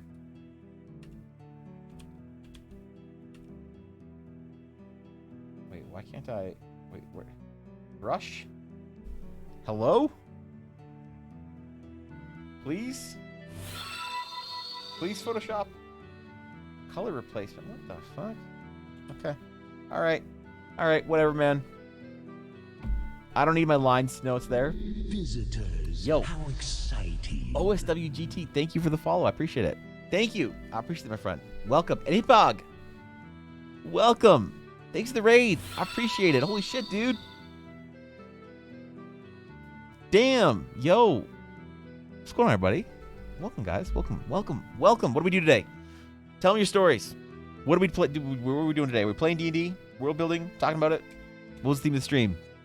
What's going on? Good to see you, Hitbog. Good to see you. Last team playing Dungeons & Dragons. Thank you for doing the shout out. I appreciate that, Guapo. That's awesome, dude. What were we doing? Do we tell epic stories? Do we TPK the party? Watch map building. Oh shit! Actual development, map building, world building. Damn, dude. Damn. That's pretty good. What's up, Unicorn? Good to see you. Good to see you, dude. Thank you. Thank you for the follow. Thank you for the raid. I appreciate it. I'm glad that you were actually doing some real world building today, because we are talking about potentially Pepega thought ideas and pretending to get some world building done at the same time. So it's good to know. Good to know so that somewhere in the D&D section, actual map making, world building, all that stuff was being done. So I'm honored to have you, my friend. Honored to have you. Warning to all Bulbasaur fans. Outblur commits Bulbasaur hate crimes. Wait, what? I don't hate Bulbasaur. I just think it's the worst of the starters.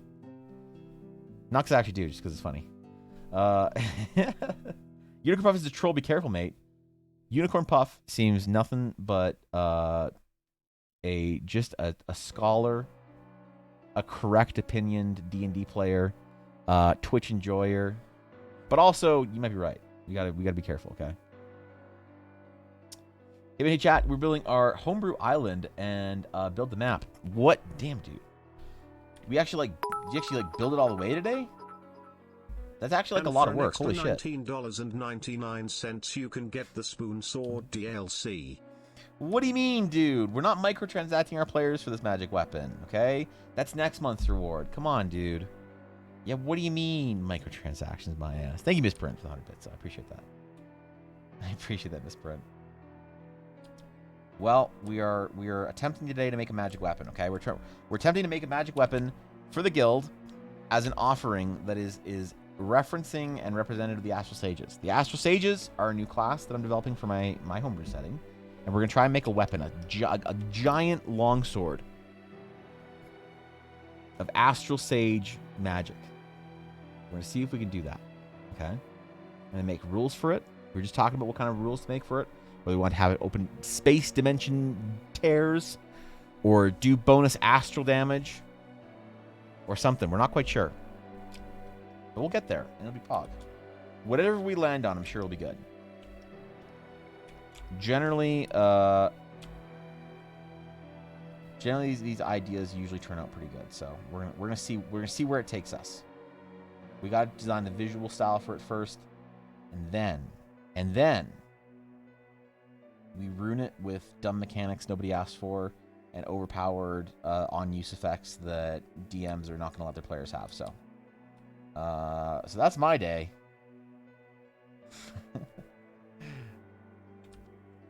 I actually think that I want to do something like maybe combat changing with this. Like it can create like a star field or something that, you know, while inside of it gives you like advantage on saving throws or something. Or I don't know, man.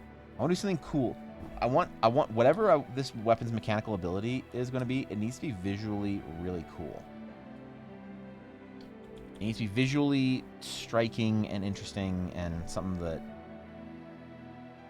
is like, oh shit, my character can do that? Damn, dude.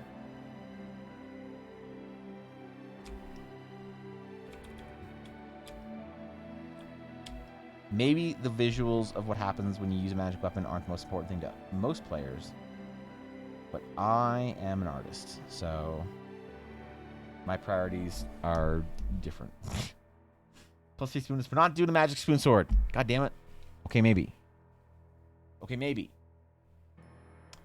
The idea I have for the sword is that maybe it can change forms. The Astral Sage keyring looks also like it might be able to turn. It has 6 doohickeys. Maybe has 6 different abilities / charges too. That would be kind of cool. You like actually like turn it, like physically on the weapon, you turn it and it does a different spell or something. Would that be completely like just rudely overpowered if we had like once a day, like at the beginning of the day, you can choose whatever your like astral weapon ability is going to be?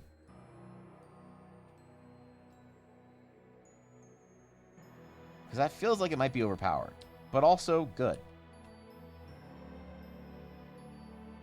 What a way to introduce your players into the Astral Sagecraft, you know? What a way to introduce them by saying, hey, here's a massively overpowered weapon. We gotta shrink this down a little bit.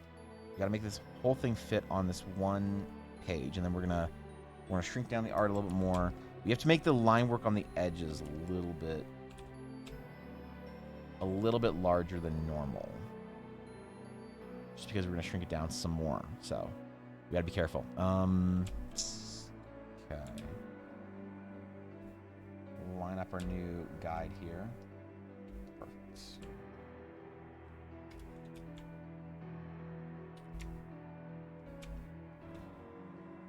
Okay.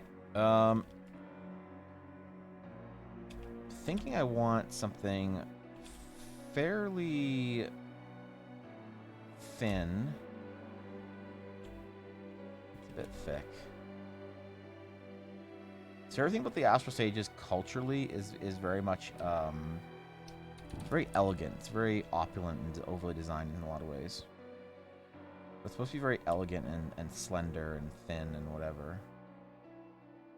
So maybe something that has like kind of a cool blade shape to it. Something like that, maybe.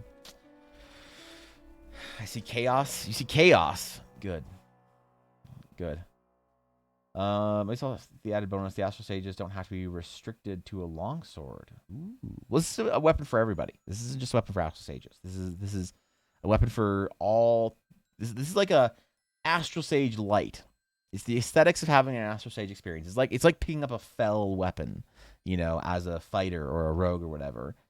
You're not necessarily a warlock, but you have that like fell energy. We're gonna try and do the same sort of thing with this sword.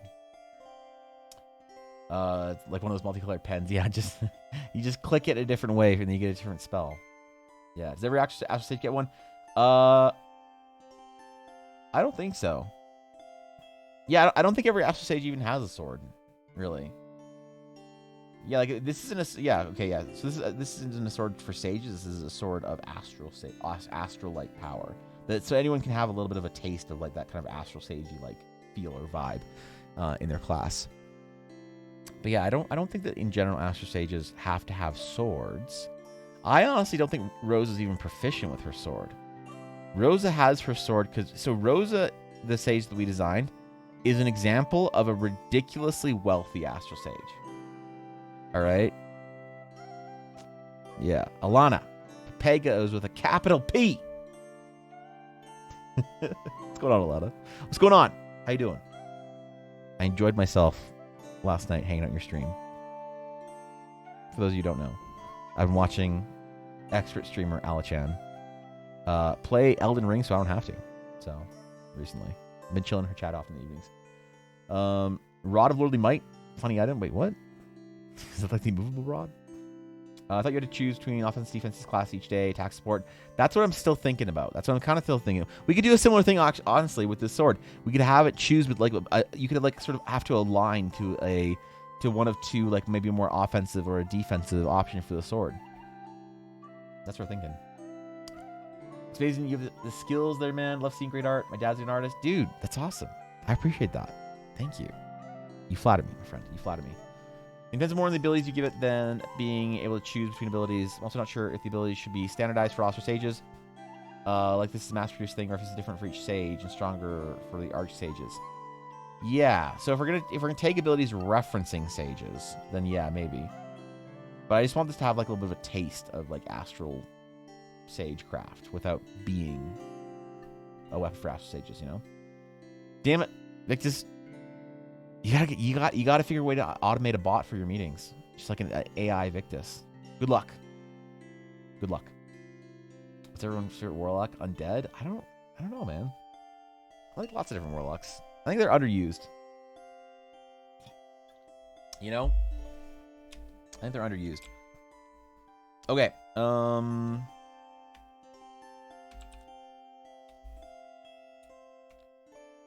We're going to try something here, okay? We're going to try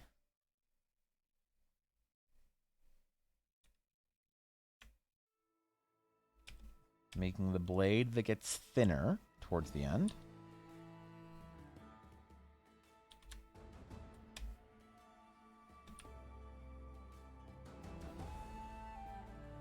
It has sort of some kind of Astral Sagey looking kind of spiky thingy at the tip. Sort of like we have along all of our rings is the idea of rings and spikes are kind of the important features of sages and that kind of visual style, right?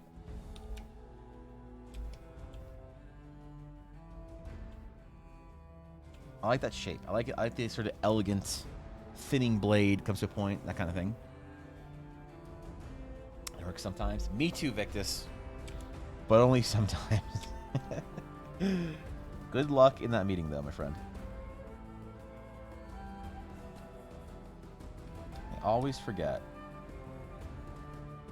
the that when I'm streaming, other people are doing actual important things. While I'm sitting here talking about imaginary magic space people,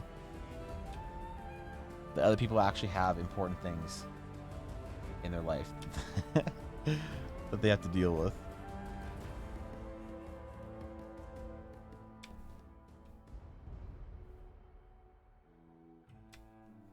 So yeah, we're gonna thicken our line work around the exterior a bit because we have to change the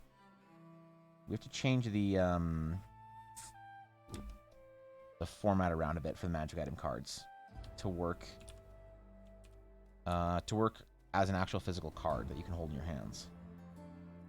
So we'll have to design that.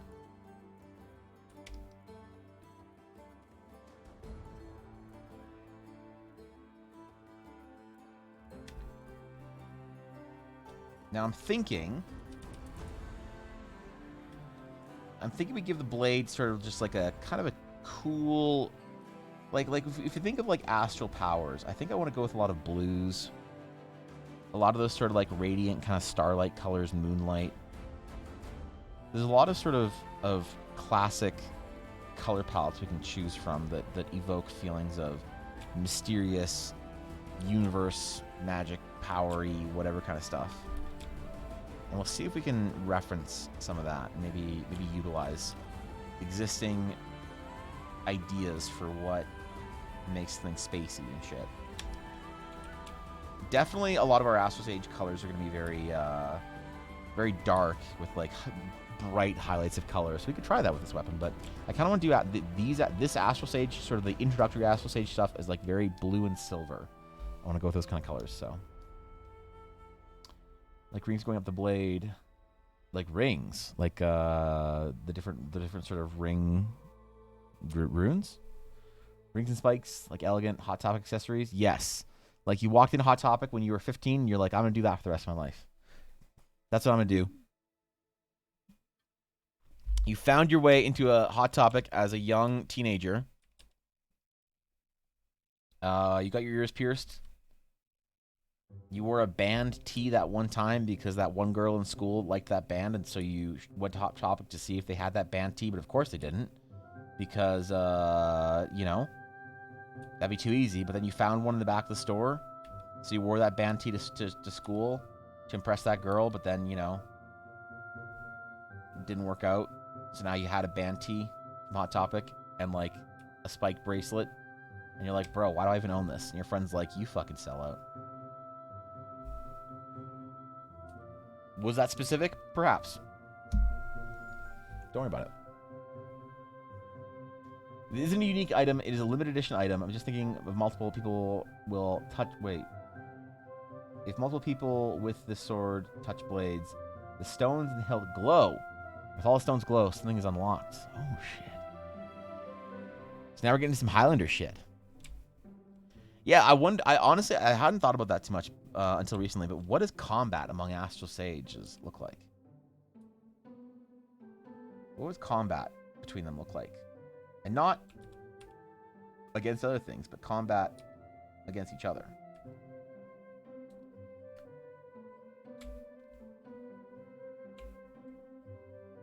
Okay. Now for our hilt design... We want to make the blade a little more fancy, or a little less fancy than the hilt. But I feel like we're missing some opportunities in our hilts to do some cool shit. Maybe we'll try that sort of rapier style wrapping around the brown blade, right? That kind of thing. On like one side. But like, I don't know, longswords should in general I think be usable, flip around, you know, either direction. But maybe not. Maybe we say screw it. We do something interesting and throw a cool guard on it on one side, sort of like a rapier, but a two-handed slashing rapier. maybe we're going somewhere different, you know. Can imagine Astral Sage's combat be like energy blades from Avatar, The Last Airbender. We cut off your opponent from the astral powers. Oh shit. You remove their ability to Astral Sage? You remove their bending? Good. I like that. That's legit. I got you sword as 3 variations. 1 longsword, plus 1 longsword once a day, Misty Step. Plus 2 longsword once a day, Dimension Door. Plus 2 longsword once a day, Teleport. Oh, damn. Oh, damn. What levels would those have to change? Yeah, what levels would they evolve? Would they upgrade? And also, would there be a cool transformation sequence?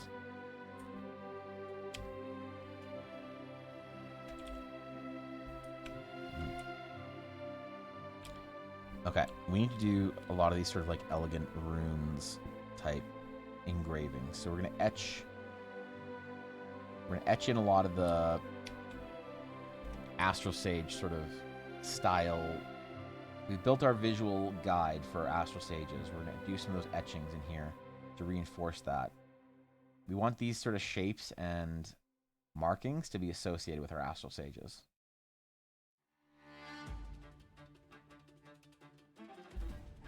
So a lot of these rings and spiky bits. Doing our absolute best, our absolute strongest job we can to avoid Hot Topic references.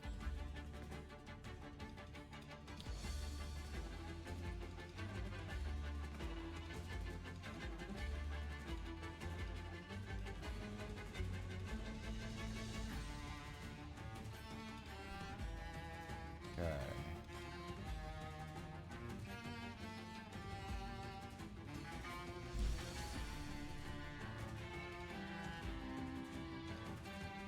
It's almost like loosely floral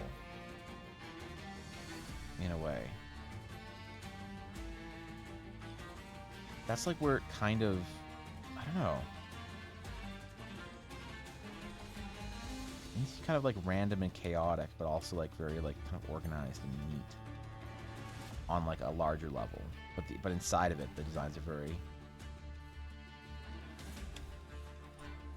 Dude, this is hard. Creating visual style for something is actually pretty difficult.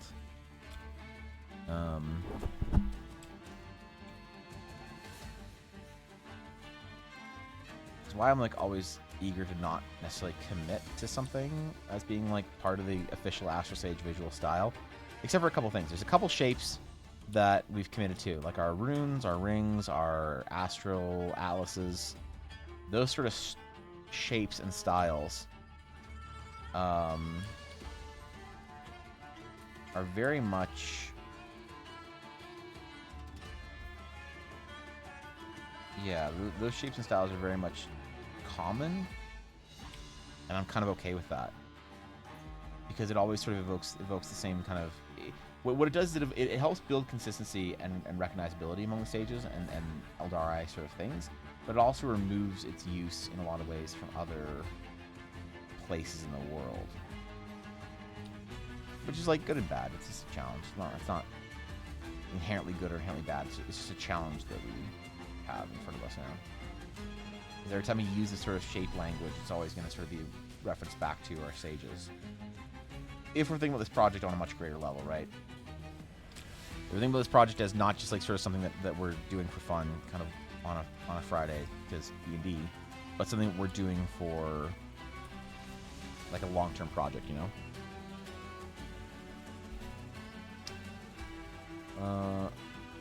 Demon Stream background music today. Appreciate that, man. I appreciate that. It's always the same thing, I think. It's always the same. It's always League of Legends music or Adrian von Ziegler, the Giga Chad musician. Soon, we shall have Eldara specific music though. When my composer bro has some stuff to show off, we'll have some Eldara specific themes and stuff. Like, honestly, when I think about, because he and I have been talking about music quite a bit, when I think about the musical themes for, like, the Astral Sages, I don't know. It's a whole nother area of, like, of design and creativity that I'm just, like, not that experienced with, so. Can't you be at least 3, 7, 11 of not getting across those spells to Visually, that's up to you, man. Yeah, it's true. We got to figure out something that's like very visually striking with this weapon. I don't know. I'm worried that like travel is like too OP as far as like combat goes. We'll do some brainstorming closer to the end, trying to figure out a good effect. But that's definitely gonna be on the list. The teleportation, movement, those kind of things that is 100% at the top of the list right now. The dimension doors, the slicing, whatever. I think a lot of it's just gonna come down to the wording in the weapon. How we like word the spell effect that like changes whether or not it feels really cool and astrally and stuff, or if it's just kind of like, eh, you know, meh.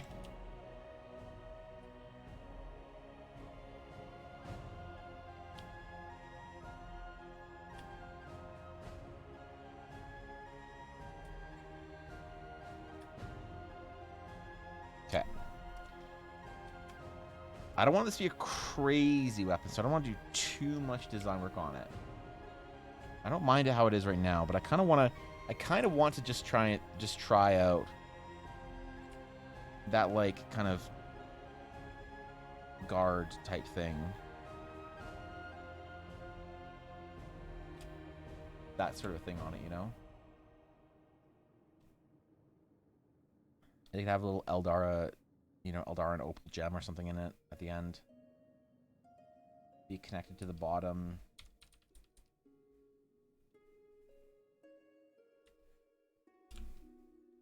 I don't know if that makes it like better or less elegant, makes it look more like a strictly one-handed, two-handed sword or long sword. I don't know, honestly. I like the asymmetry it gives it, but maybe I don't know, man. So I just word my suggestion like more like lore. Yeah, totally. 1,000-year-old mythical astral sage. What is your sword's name? Door slicer. You know somebody's gonna do that, right? We're gonna spend all of our time trying to figure out cool, sagely things, and someone's gonna just name it like Space Sphere Slicey Slice. Damn it. Well, we can put the tools of great stories in the hands of the players, but if they choose to meme it into oblivion, then good. That's D&D as intended. Okay, I'll be right back. I'm gonna go quickly grab some water. I heard a knocking on my front door, so I'm probably gonna need to grab a package that was dropped there by Amazon or some shit. So I will be right back in like a minute, and when I return, I think we're gonna decide on how we're gonna decorate this hilt. So BRB, just 1 minute, real quick.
All right, we're back.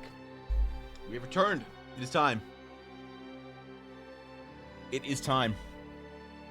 Chaircoon, damn it. Was I replaced by chair? Was streamer replaced once again by chair? Shit. Every time, man. Every time I go AFK. Chaircoon gets more hype than I do. Every sub is just for the chair. God damn it. One of these days, man, I will live up to the live up to the legacy of my chair. But today's that day. Thank you. Thank you, Valon. I appreciate that. Spatial Tear makes a con save. Half damage on a successful save. Can I be healed for 1 round? That's pretty cool. I do enjoy interesting mechanics like that. We don't really find much in D&D. I'm in chair art. Okay, dude. Okay, dude. Man. Happy St. Patrick's Day, my Irish family. If you love this day, say let's have a drink. What's going on, Foxley? What's going on, buddy? Thanks 100 bits, dude. I appreciate that. Thank you. How you doing, Foxley? What's the plan today, Foxley? Crack a Guinness and you know, and just chill? Or what? What are we drinking today? Alright. I'll be honest, I completely forgot St. Patrick's Day was today. Literally until somebody said something in my chat earlier today, so I have no plans, no nothing planned whatsoever. It's not like I ever used to, anyway. I wouldn't, like, go out to the pub or something with the boys on St. Patty's. I did a couple times when I was in school, but I don't know. When you're old and married, it's just like, eh. That's a lot of work, man. Ah, jeez. You know? Meeting 2 hours at the pub from the town square. That's, dude. We need a town square pub. You're right. Bold of you to assume the chair has replaced you, and the chair is the real streamer here. Okay, dude. Okay, dude. One of these days, Blaze, I'll have literally anybody sub for the art. One of these days, man. Thank you, Foxy, for 100 bits. Appreciate it, buddy. Appreciate it. In high spirits, I like that shit. I'll drink, but not alcohol. I don't like it. You don't like alcohol. That's fair. That's fair. A lot of people don't. I think that's just fine. A lot of people have their own reasons, you know? I myself don't mind a little beer here and there. I'm not a huge wine drinker. It's like something that I need to get into. That's not entirely true. I don't like a lot of like red wines and stuff.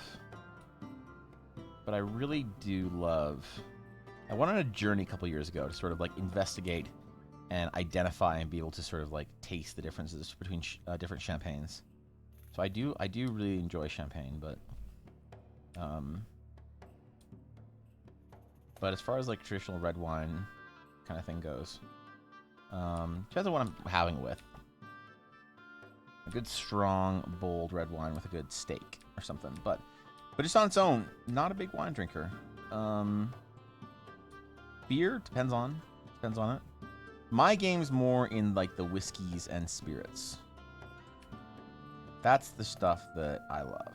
I think it's you can go on a whole journey of culture when you dive into things like various whiskeys and whatever. I'm partial to Japanese whiskey, Scotch, bourbon, that kind of shit. So maybe I'll crack a Guinness today, Foxley. I think I got a couple in my fridge.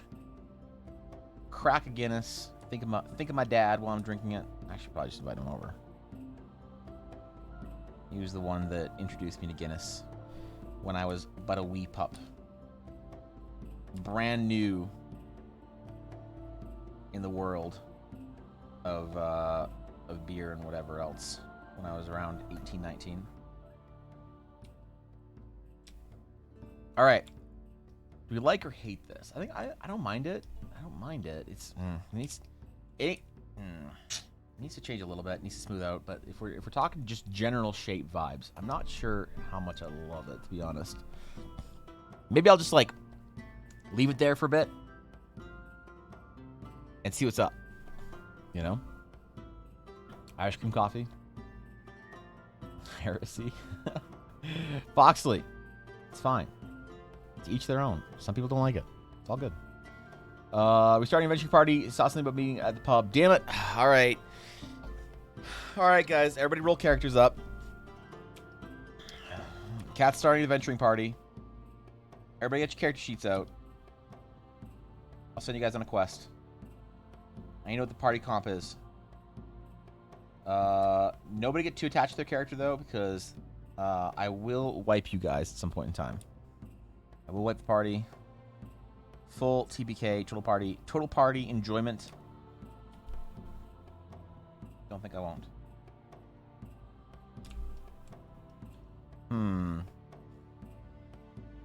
I don't mind it. It's not that. I don't know why. I don't know why I'm like unsure on it. I'm just like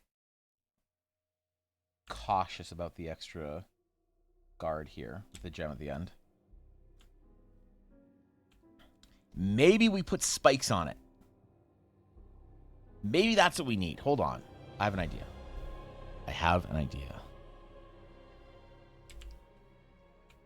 We're going to try.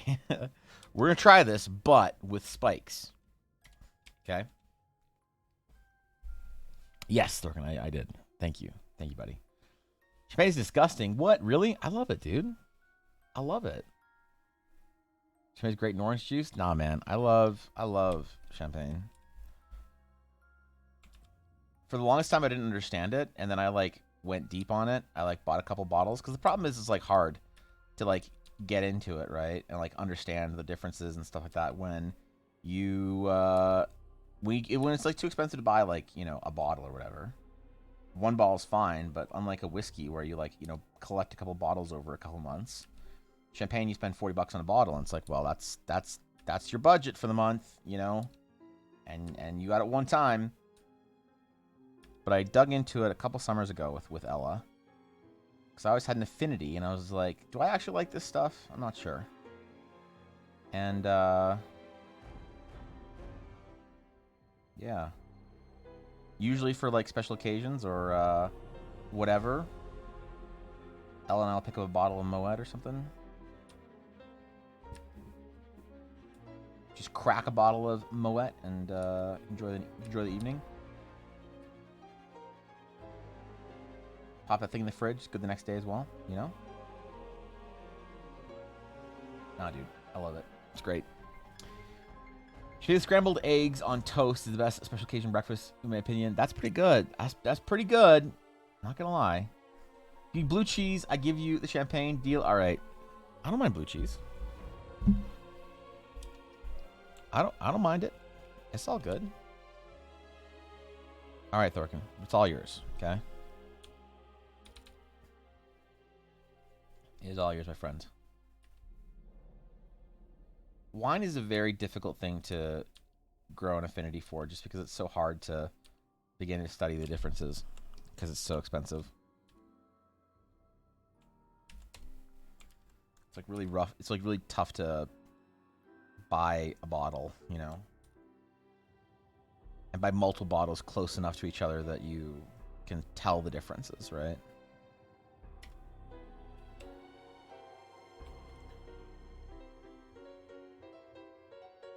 We're going to measure this so it's touching around the edge of those little circle bits.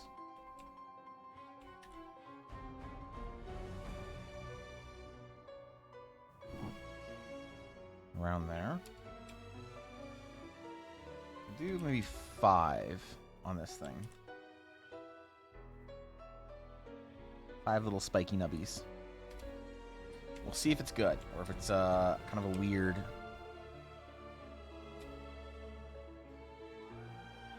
addition.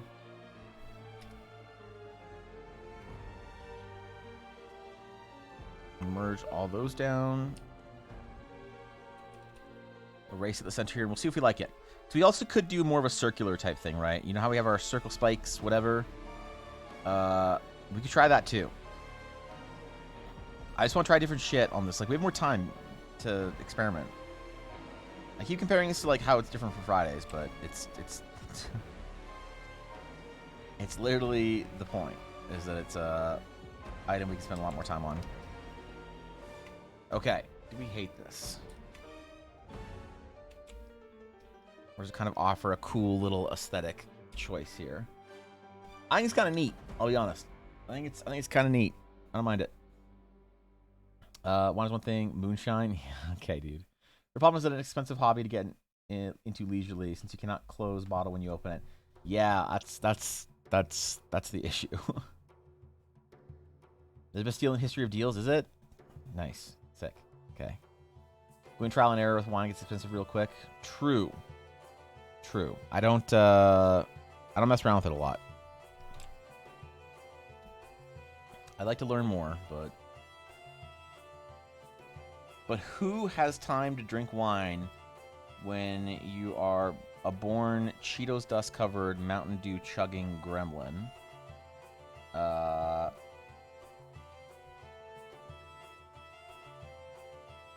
Yeah. That's like, I can't not be who I am, you know?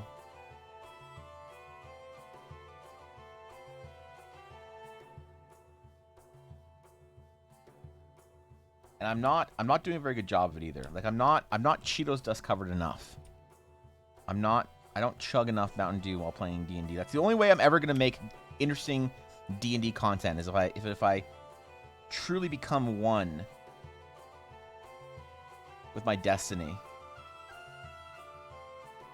as a basement dwelling. I need to see if my mom will let me move back into her basement. That's when I'll start. That's when I will start fully living up to my potential. Move back into her basement. I'll reinstall World of Warcraft. I'll start a forum account on the biggest D&D Reddit, subreddit, or whatever. I don't know where people go online to talk with D&D. That's the problem, man. That's the problem. I don't know. You might hurt your fingers? True. You gotta be careful. I drink alcohol for the alcohol itself. I taste with straight liquors and things like that, or the feeling of being tipsy. Yeah, I don't like it either. I don't really like. I've never really been drunk. Every time I've like gotten tipsy, it's just like I don't enjoy it. So for as many like cocktails as I make, and as much like, you know, whiskey I enjoy and stuff like that, I don't like the idea of being drunk. Mules, fancy mojitos, specialty shots. Never not invited to get-togethers with friends because they use me as a bartender. Perfect. Blaze, that's a story of me and my family. I relate. My favorite cultured gamer diet: Cheetos, beef jerky, and a nice dry Bordeaux. That's. But true. We're meeting, but you're also true. Into a normal person. Wait, what? No.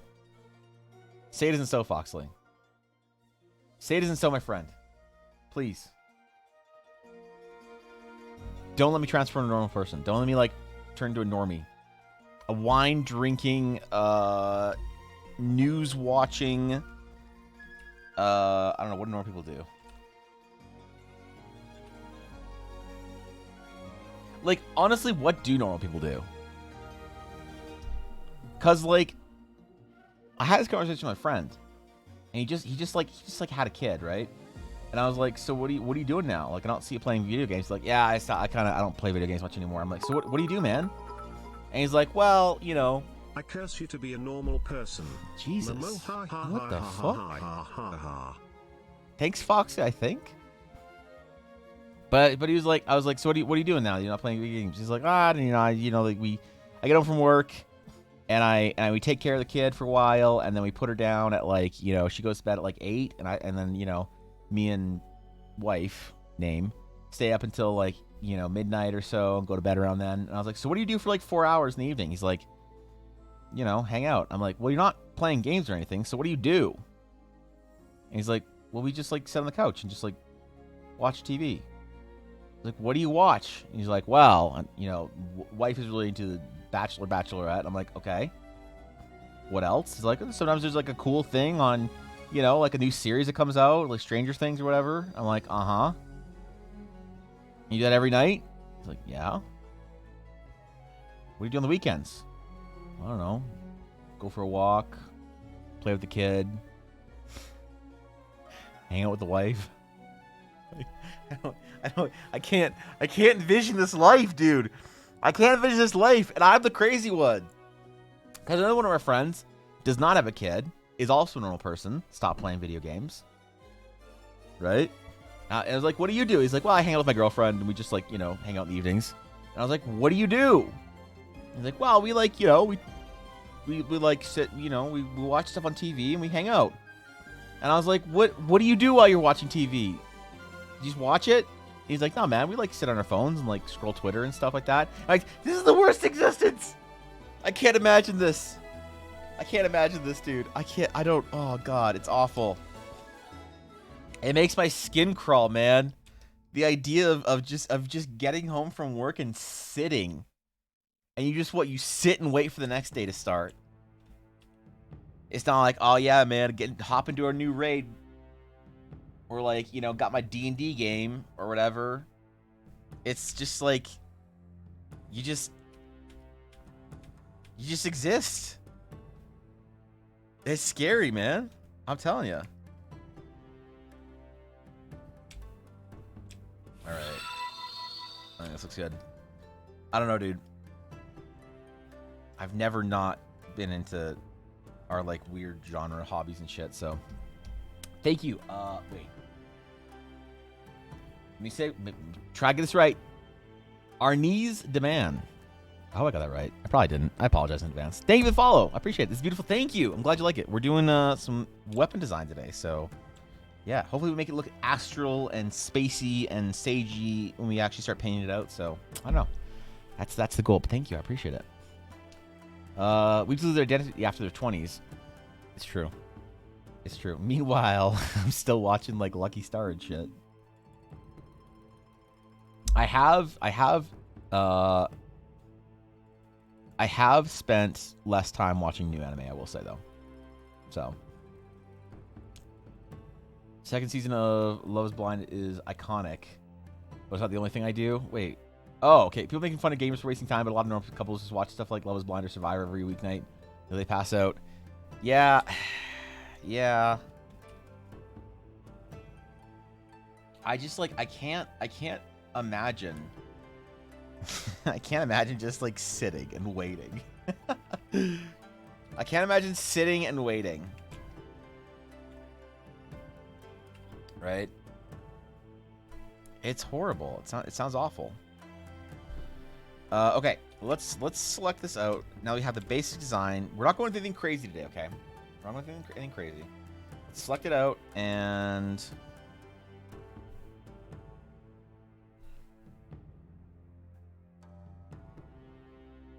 just see if we can paint this in a little bit, okay? Oh shit, we're a little bit outside of our lines. That's okay. We're gonna be a lot more careful selecting this out and painting it today, I think, than normal on these kind of sketches, just because today's a bit of a different day. F1 weekend, Pog Thorkin. Pog. Not a big follower of F1 sports, but I always admire it from afar. Every 25%. Wait, 25% of what? What is 25% Venus? I'm intrigued. Watch Twitch, YouTube, draw, and play D&D, and talk a lot. Yeah, that's fine though. You got like cool hobbies and shit, right?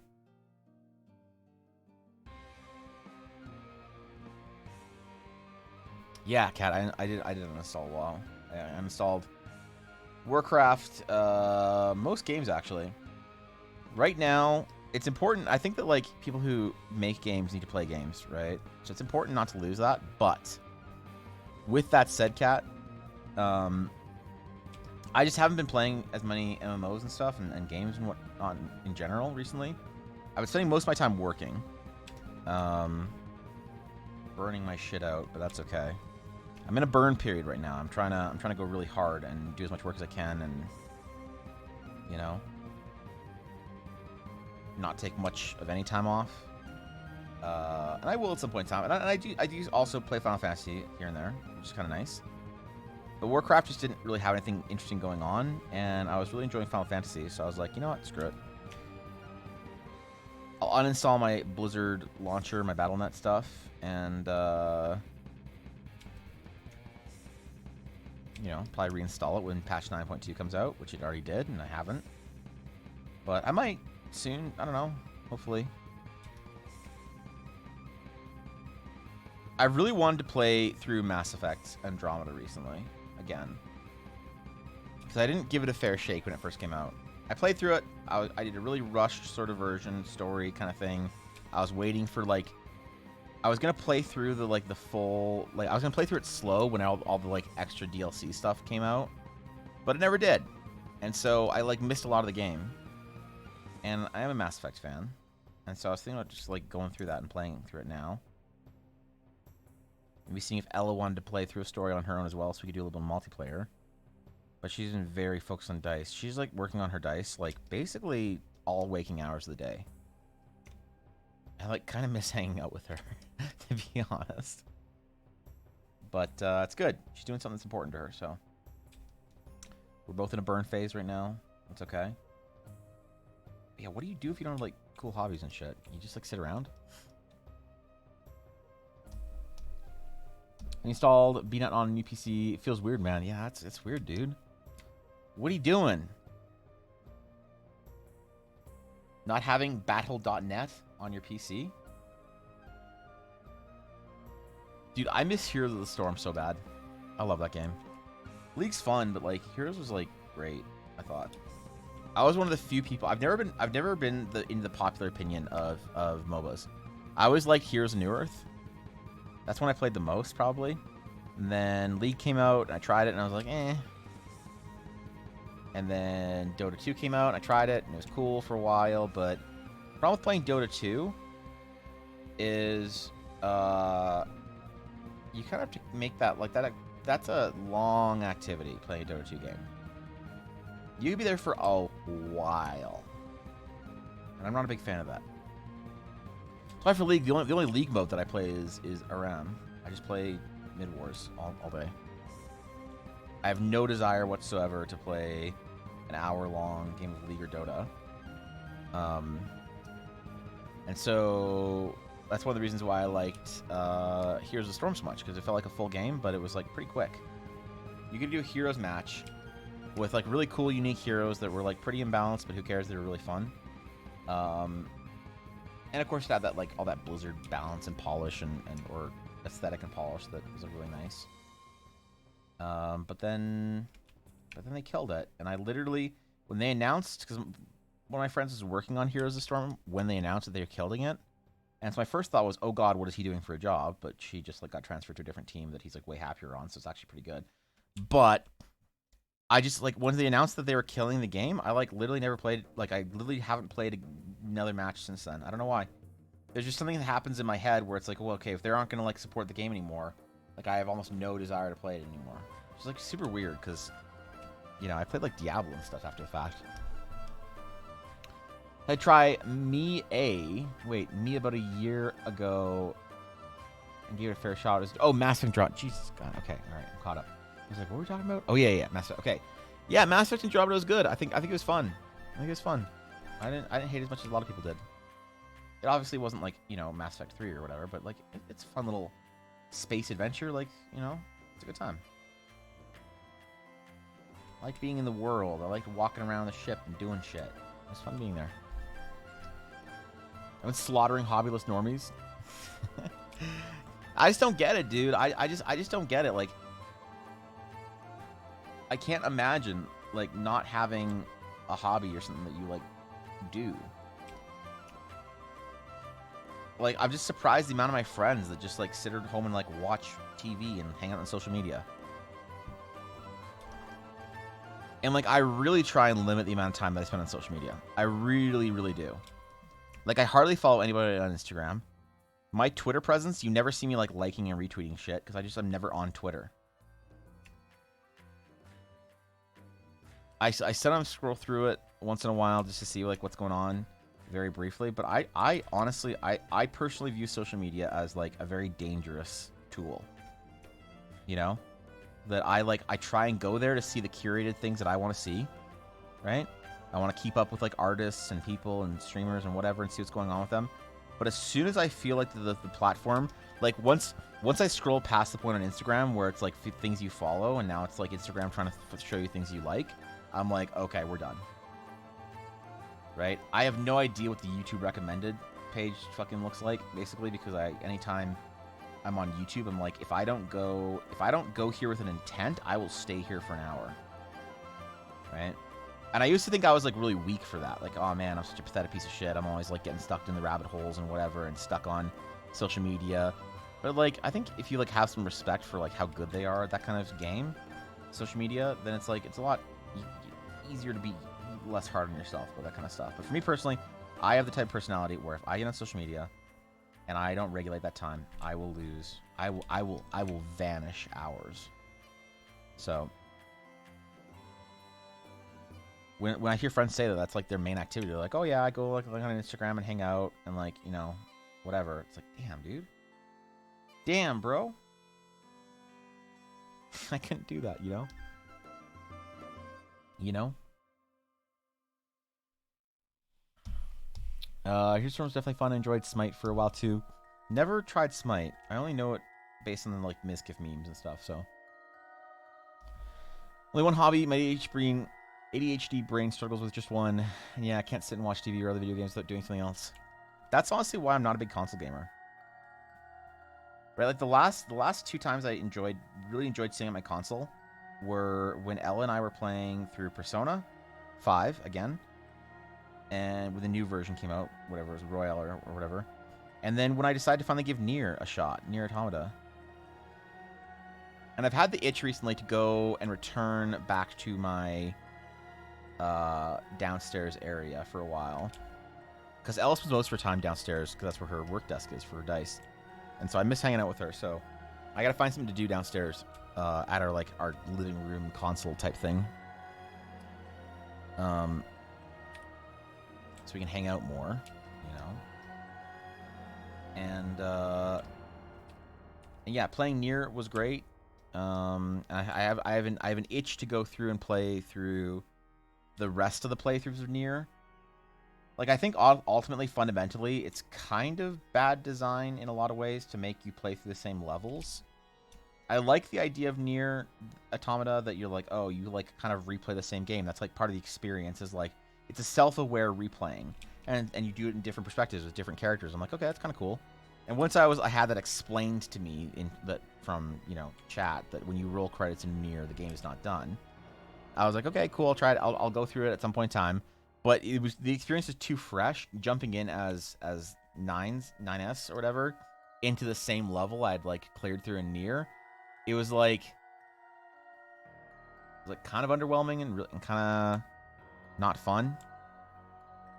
But I feel like there's enough distance between that now, the first playthrough and the second, that I can kind of go through it again. I'm actually excited for that.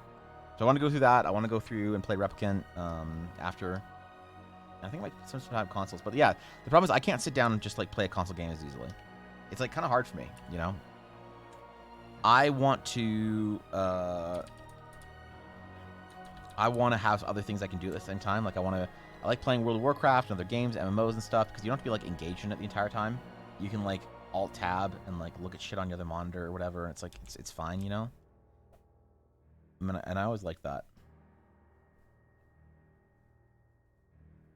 But I don't know, bro. That's just me. And you can only do D&D so much, right? Like, you can do world building and stuff and whatever. But I also get the distinct honor and pleasure of doing that all day. So in the evenings, it's not that I want a separation from that. It's in the evenings, sometimes I need a separation from what I've been doing all day, you know? I'm not sure if anyone relates to that. And it's just hard to get through. Third part of the story is so worth it. So, Dirty, how many times do you play through the same game? Is it only 3? Because yeah, I just started I like logged back in because I was like, okay, guys, I rolled credits, and I think Kat was like, what? You gotta do it once. You gotta do it 3 times. And I was like, okay, all right, damn, dude, I didn't know. And Vass was like yelling at me too. I was like, okay, I'll do it again. Do you play through like how many times do you roll credits in Nier? Do you just roll through it 3? Once? Wait, what? Yeah, do you roll through it 3 times or is there more? Super apprehensive of Nier because of the character designs, the outfits, but ended up falling in love with it. Want to go back through it and 100% it. If you hadn't done the full playthrough with multiple repeats, I highly recommend it. Yeah, I haven't done that yet. I just did the first one and I was like, okay, cool. It's a cute little story with a lot of open-ended questions. Who is the chick? You know, with the long white hair that blew up the whatever that I fought after I found the baby robot? Who is that? Who are the guys underneath with the thing? And then whatever, is Yorha actually evil? Like, I had all these questions, you know? And I'm not sure if the game actually answers them because I don't remember what the creator's name is. I forget it off the top of my head. But I know his style is very much, he is okay never revealing sort of important plot points. But he also does a lot of, like, he like rewards a lot of that deep investigation. So I don't actually know if he's just gonna like mega troll and never like reveal anything, or if it's or if I just need to be patient. But it seems cool. Like I really do plan on going back through it. But it was a little bit much to like roll credits on the game and then immediately jump into the same level. And I was like, oh, okay. Okay, dude. Three playthroughs, the first 2 are the same thing from different perspective. The third one is totally different. Really? Interesting. Okay. 3 times the credits, but only the second replay is similar to the first. So, do you mean that there's new levels and new like places that you haven't gone to in the third, or is it just a different perspective again? But is if you've been everywhere in the first playthrough, are there areas that you haven't been to yet in the second and third playthrough, or the third one, I guess? It's a different game. Interesting. Areas I don't remember. Okay. Because a big fun part of Nier for me is exploration, right? It was the exploration of seeing new places and shit like that. And so if it's kind of like go back to all these places, like I don't do well with games when they tell me to backtrack. When it's like, go back through the factory and there's something here that's like different, right? Like my monkey brain can be fooled by procedurally generated stuff, right? Like I can do the same Diablo 3 level like 1,000 times, so long as it feels like procedurally different. But when it's just like, okay, the exact same factory layout, the exact same whatever, you know, I should make my players replay old dungeons in D&D to stall for content. Holy shit. The lessons we can learn from video games for our D&D worlds. These are important, all right? I'm actually also excited to see what the Nier raid is in Final Fantasy, like, or what the Nier raid. Jesus. Sometimes I say a lot of words of the day and I forget how to words. I'm looking forward to seeing what the Nier raid in Final Fantasy is like at some point. It looks pretty cool. I suppose Guapo is like the only person in chat that probably would have seen it. Pleasure, probably my favorite raid. Oh wait, the raid series. There's more than one? Okay, dude. All right. Okay, man. All right. I got... shit. What you're saying is I got work to do, man. So should I go play through Nier, or should I just keep leveling in Final Fantasy? That is the question, man. That is the actual question.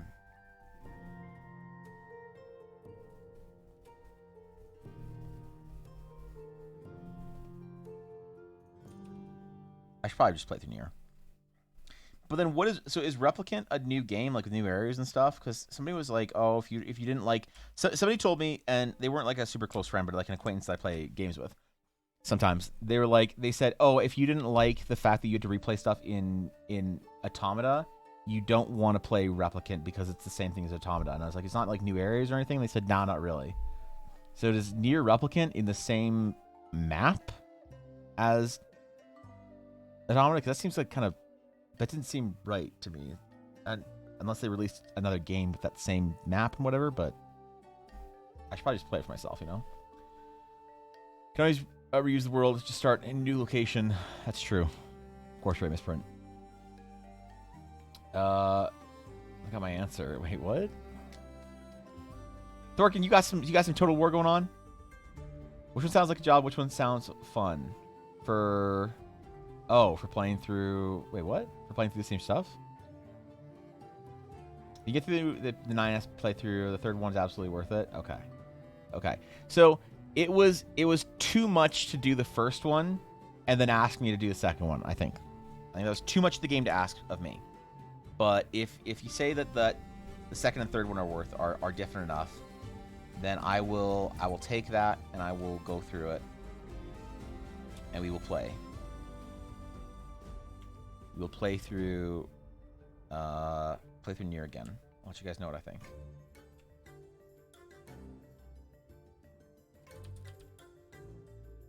Hopefully I'll have some insights.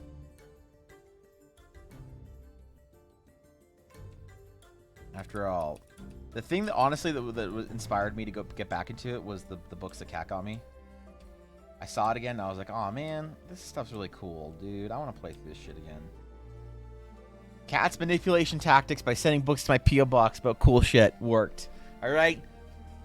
I don't like to admit that I'm easily manipulated, but I will be honest.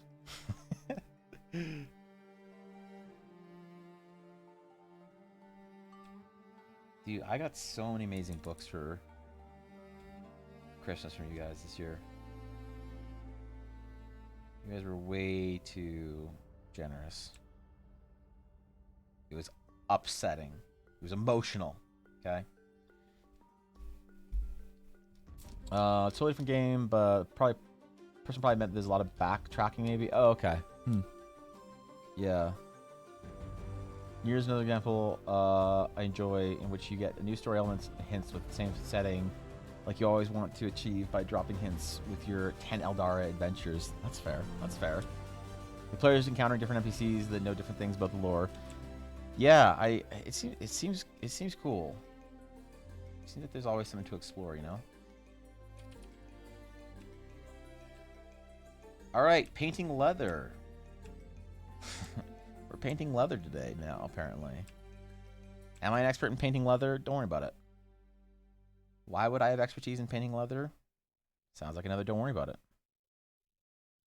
I'm kidding, Jesus. Relax.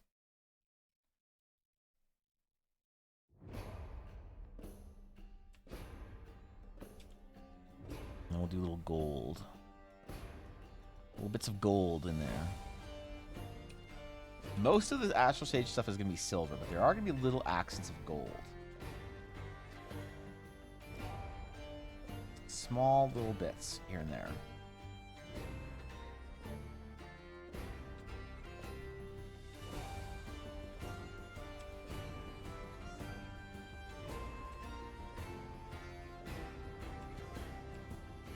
Ella told me not to check my Amazon wish list before my birthday, though.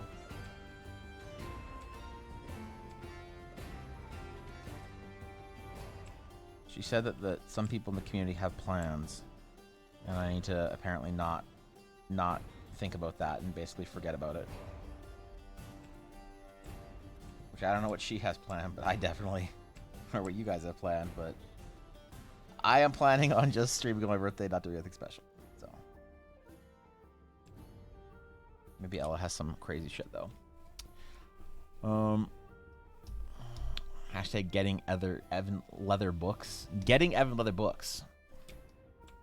Man, you think I need leather books? Like fair, but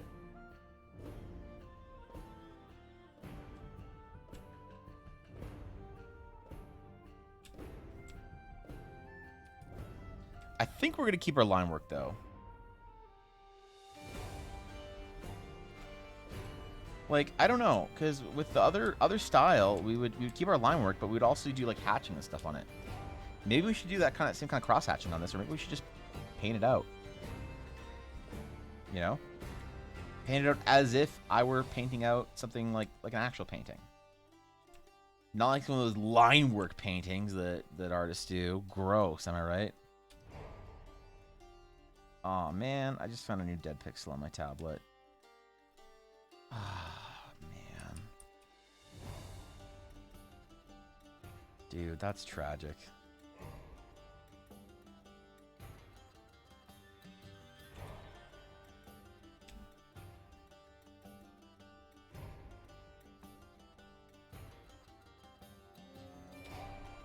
That's a Sag. Poor tablet.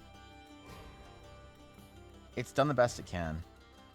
I just want Wacom to hurry up and release a new tablet so I can feel okay in getting that one, because I'm going to feel really stupid if I buy a Cintiq in like April and Wacom announces a new tablets for July or whatever.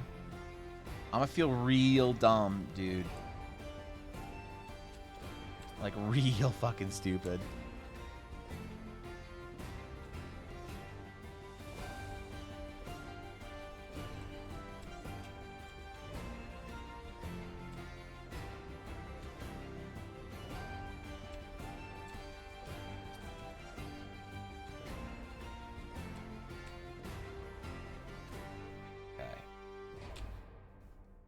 Does that look like leather? Do we look leather bound in our hilt yet? Or handle? What? What are we painting? I forgot. A sword? Got it. Cool. Neato.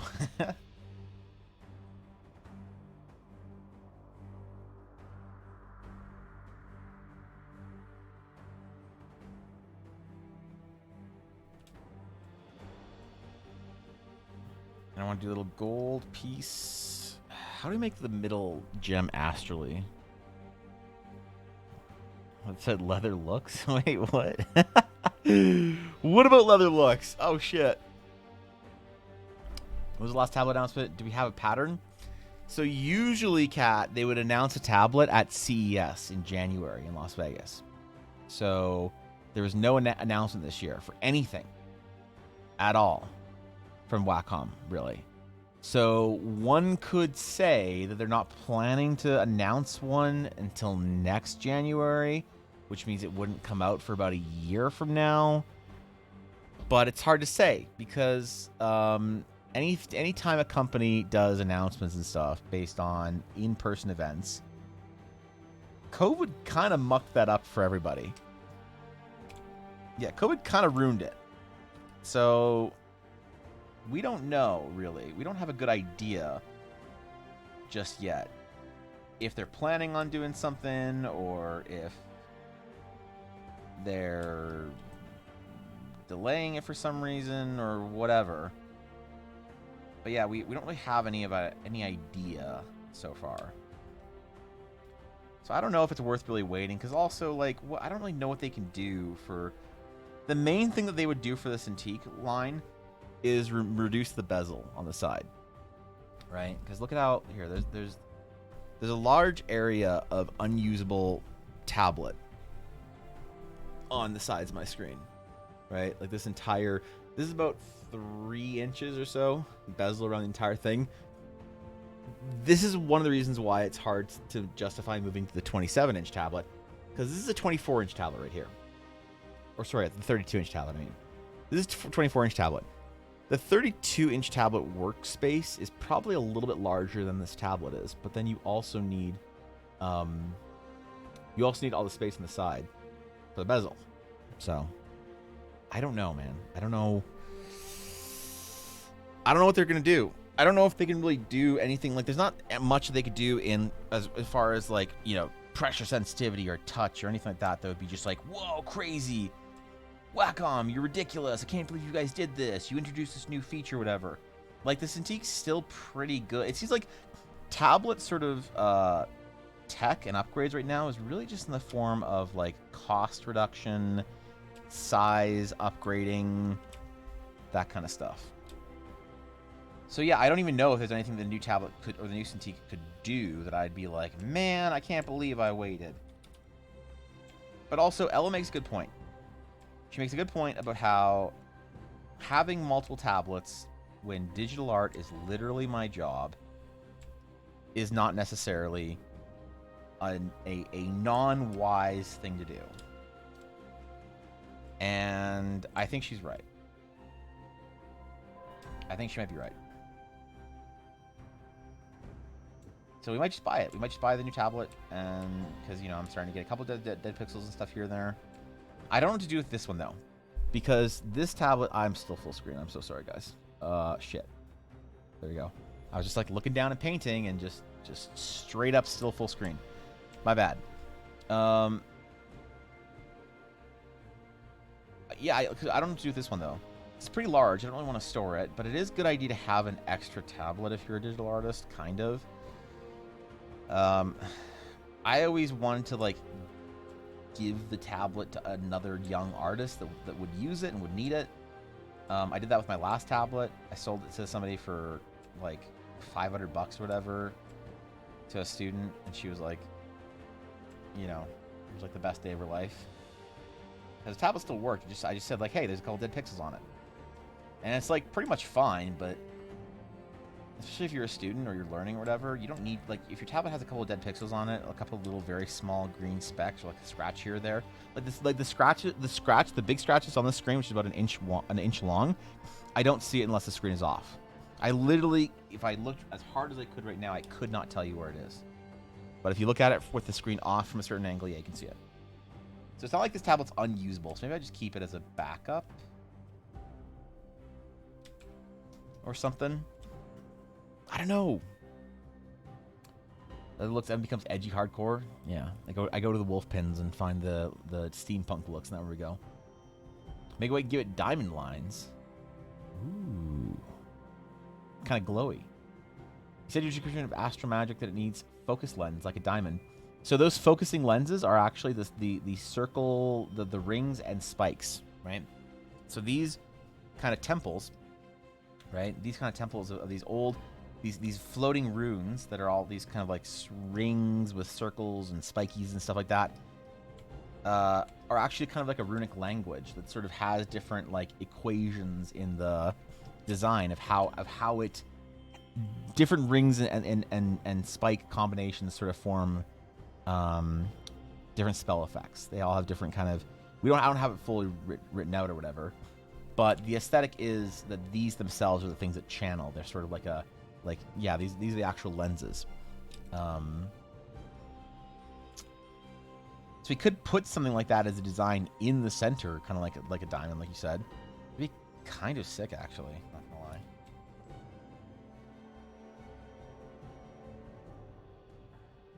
It'd be kind of like white and blue, a little bit sparkly, that kind of thing, you know. I don't know, man. Background primary tools. Probably worthwhile. Yeah, this is really big though. This is really like my backup for this is my Into. Actually, do I have an Intuos? No, I don't anymore. Actually, do I? Shit, I don't know if I have an Intuos. I don't know if my Intuos works anymore. It's been in like a bin for a while in my closet. It probably does. Like the backup for this tablet is like $600 in the bank account and an Amazon Prime. That's the backup. The backup is an Amazon Prime subscription. Wait, god damn it, my pin. Shit. Thorkin, thank you for the bit. 1 bit fund for the new tablet. Hold on. How are we coming with our new tablet fund? Let's see. Where are we at? 11%. Not bad. Bigger tablet, better artist, more handsome. More Dave Greco. Perfect. Thank you, Thorkin. I'll put that towards the tablet fund. Thanks, buddy. Thanks, man. Leather looks beautiful. Dude, sorry I missed that, McBluff. Thank you. Thank you. It's kind of you to say. I've been looking at 5 tablets to Pega PC and going 5 at artist mode. Like Doctor Strange going, wait, deck spell powers, leaving his art in 5 dimensions. Holy shit.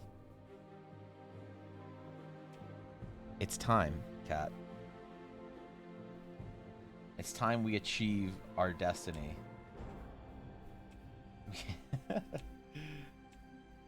We must pass through the iris of mortality and gaze into divinity. Of course you're right, Cat. You're always right about this.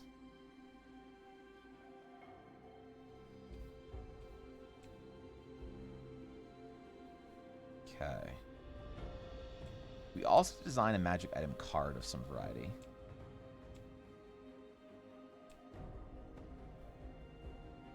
Magic item, card back, that kind of thing as well. We'll supply like on the tablets. I work in IT and a nightmare getting some of the kit at the moment. Actually, that's a good point. Yo, Ezra, that's a good point. I'm too confident, I think. I think I'm far too confident in my ability to procure a new tablet because I'm pretty sure Wacom's on back order. I'm pretty sure Huion tablets are all that would be available, and I really don't want to use one of those. Where are we at? Hold on. Cintiq.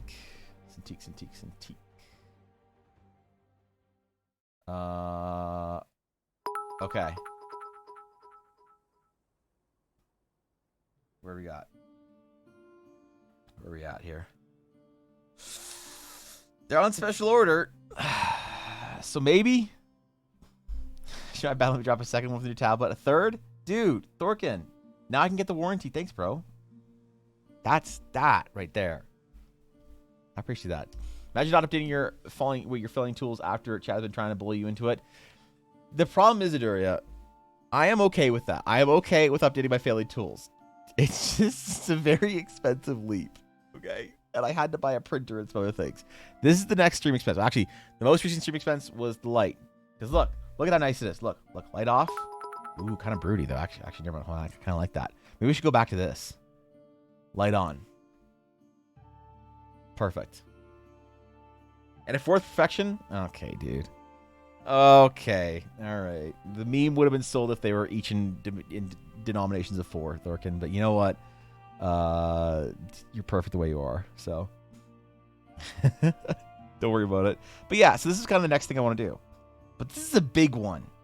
This is like a big one.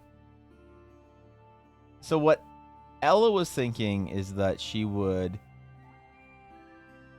just like take all of her store revenue from her dice store when it opens up, and we put it towards getting me a new tablet. I don't know what we'll do. I think just like slowly kind of saving for it is probably the best. We will probably get it this year. I'm not sure. I'm not sure when. But it will happen. Do you have just one single light? Yeah, Cobalt. I just bought one. I bought one Elgato. This is what I got. This one right here. This bad boy. Where's our frame? Yeah, it's a frame. Okay. I bought one of these. It's pretty good though. It's really nice. It's really nice. I have it on the warmest color setting. I have it only on Cobalt. I only have it on 6% brightness. Right? The problem is I don't have my camera fully set up properly. My camera still does a lot of things automatically. So as I increase the brightness, my camera will compensate. You'll see it doing it like literally in real time. My camera's like compensating. Right? For the most part. Oh god, that's so bad. So this is on max, and this is on the coolest setting.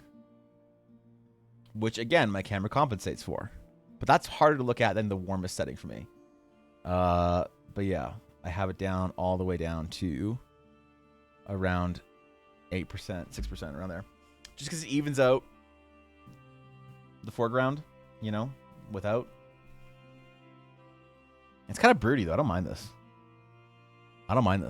You get more shadows from my screen with it on, though. It's just an easier time for viewing, I think, so. But yeah, this is a great light. It's a great light. I wondered if I needed a second one for up here and have 2. But honestly, I don't know. I thought I'd have one and then I get the other one when I can afford it, but I honestly think I might stick with the one because I don't know if a second one up here would really do anything for me. Although if I'm looking straight into one, hold on. The shadows on my face change if I'm looking straight into it. Oh, they even out a bit. That's not bad. Okay, maybe I'll get the second light. If I do, though, this is gonna be weird for everybody. If I do get the Cintiq 32, I'll have to change the orientation of my desk. So I'll be streaming like this. If I get the Cintiq, so it'll literally be a different view or whatever. You know, it'll be weird for all of us. I don't know, man. I don't know. I'm not rushing into anything. Okay, we're not rushing. But yeah, this is what we got. So the Cintiq, I don't know. We'll make the upgrade because remember what they say: bigger tablet, better artist, more tattoos, more handsome, more like Dave Greco. That's ultimately the goal. If we can just become discount Dave Greco, good enough. Will 32 inch even be enough for you? Or will Billy needs? You know what, Kat? If Wacom comes out with a bigger tablet, we'll buy it. We'll buy it. Practicing painting, so I'm doing portraits, face portraits. Would anybody like one for a D&D character? First come, first serve? Holy shit. I would like one of Evan as a paladin. God damn it. God damn it. Evan is an old wise wizard. Shut up. Jeez. God, man. Dave McGreco, if you will. Forgot the E. There you go, man. There you go, dude. Evan, what? What, Cat? Jeez. You're out here yelling at me. What's going on? What did I miss?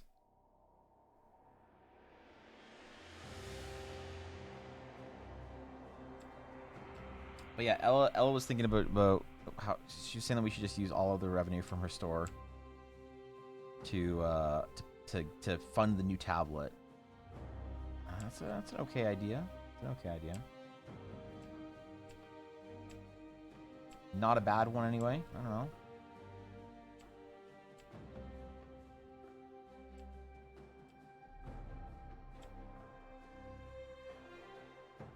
We'll see, dude. We'll see.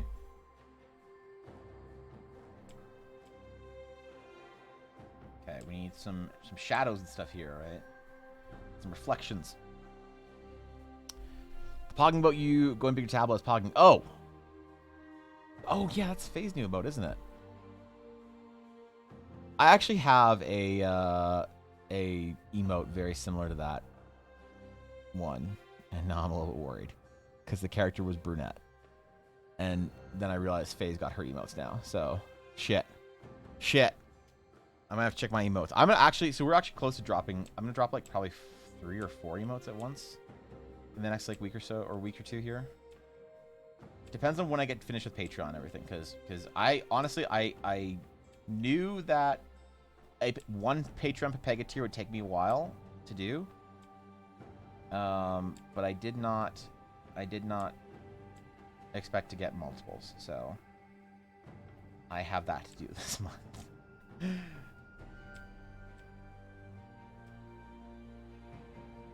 Which, hey, Cobalt, you know you got in early. Those are probably going up in price soon. So congratulations, you already signed up for a year. Nice. Nice. 6-year discount. Fuck yeah. I like that. Remembering the hat for a second. The hat. Thorgan, I can't remove my hat for a second. The problem is, Thorgan, if I remove my hat, what happens to my hair is my hair has been hat-headed already.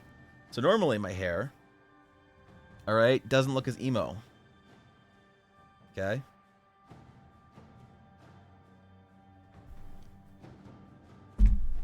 Normally, before stream starts, I don't look like I'm out of a fucking movie from the 1930s. All right? Mixed with a Billy Talent concert extra from a music video from 2006. Okay? So you can't really base anything for me off of the hair or off the hat hair, except for maybe the length of it.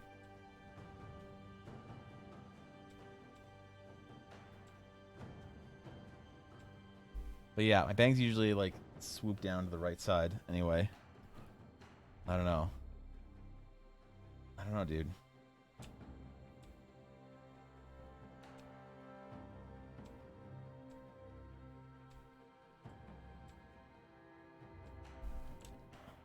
All right, our metal is coming along.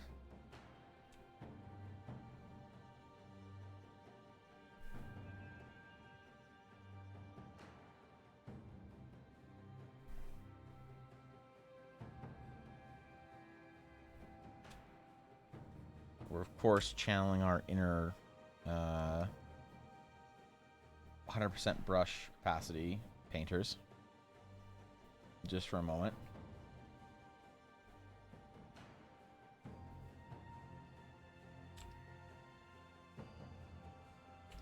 And then we take some bright-ass silvery blue. I'm going to dodge that shit up for our highlights, and then use that to pick our colors.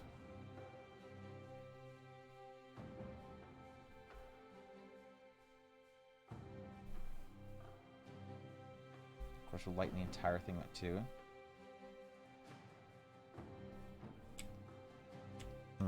Nah, it's more of the blade color I want is the glowing blue. I found the silver being not as glowy. Yeah. Hal 7, Jesus. Imagine if I just stopped streaming with my hat on. Imagine if one day I just showed up. No hat. Didn't say anything about it. Never wore a hat again on stream. Awful hat hair gone. Cause I get off stream and as soon as I stop working my computer, so I usually work for another couple of hours and then keep my hat on for that, right? But I don't wear my hat like all day, right? It's just when I'm drawing, so it doesn't like get in my eyes, my glasses and shit. Cause I'm looking down. If I'm looking straight at my computer, I don't wear a hat or anything. You know. I just show up one day, start stream. What's up, guys? Non-hat hair Evan here today. Doing his best to LARP somebody without hat hair. Yo. Keeping it real. Building Eldara. One hatless faction at a time. Yeah, I don't know. I'd unsub. Yeah, I'd unsub. It's fine.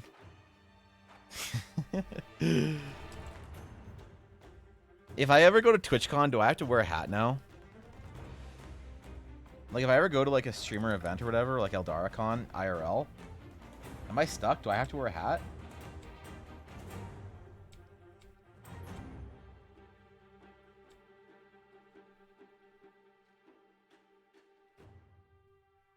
I'm concerned about this, alright?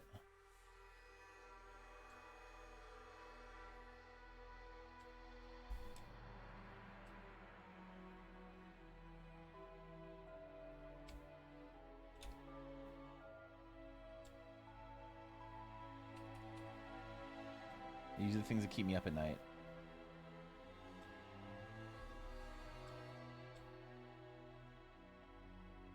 Okay.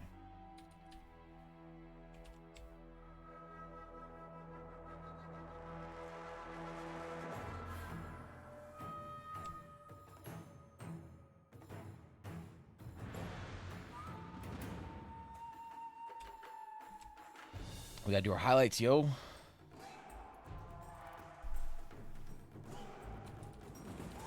Giga Chat highlights.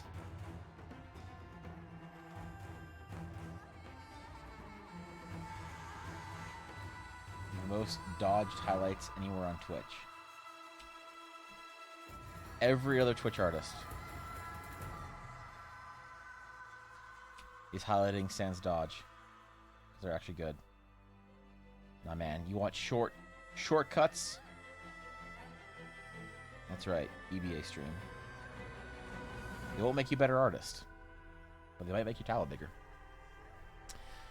Don't wear a hat ever again. Eldar would lose its light source for 23 hours. Wait, what?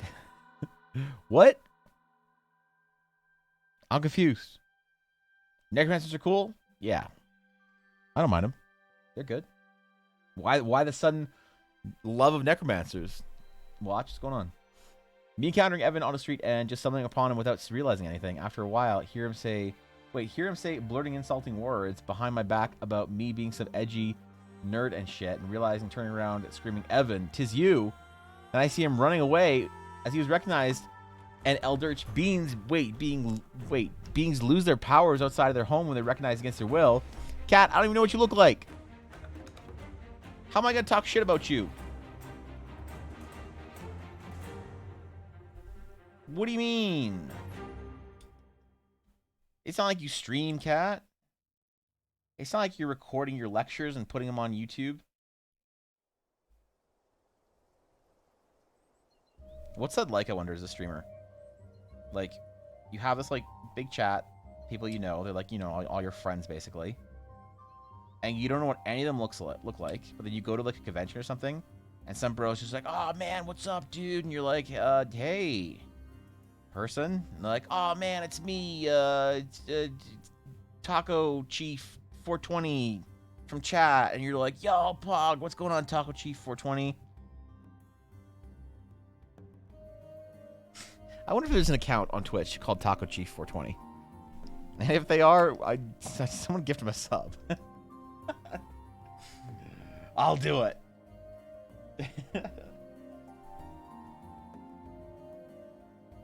Yo, what's up, man? How you been? Taco Chief? Good to see you, buddy. You know?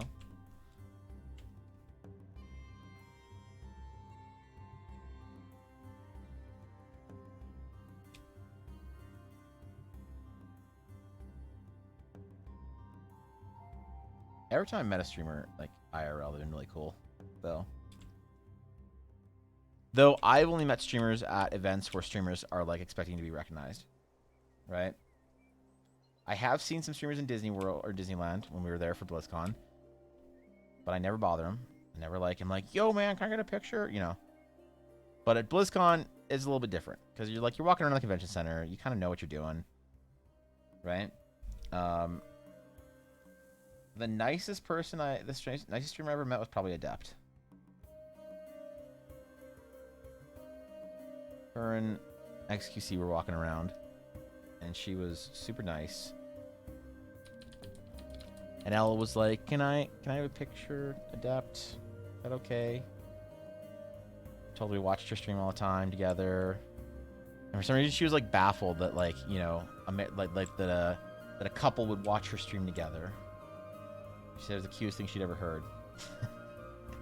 She was sweet, dude.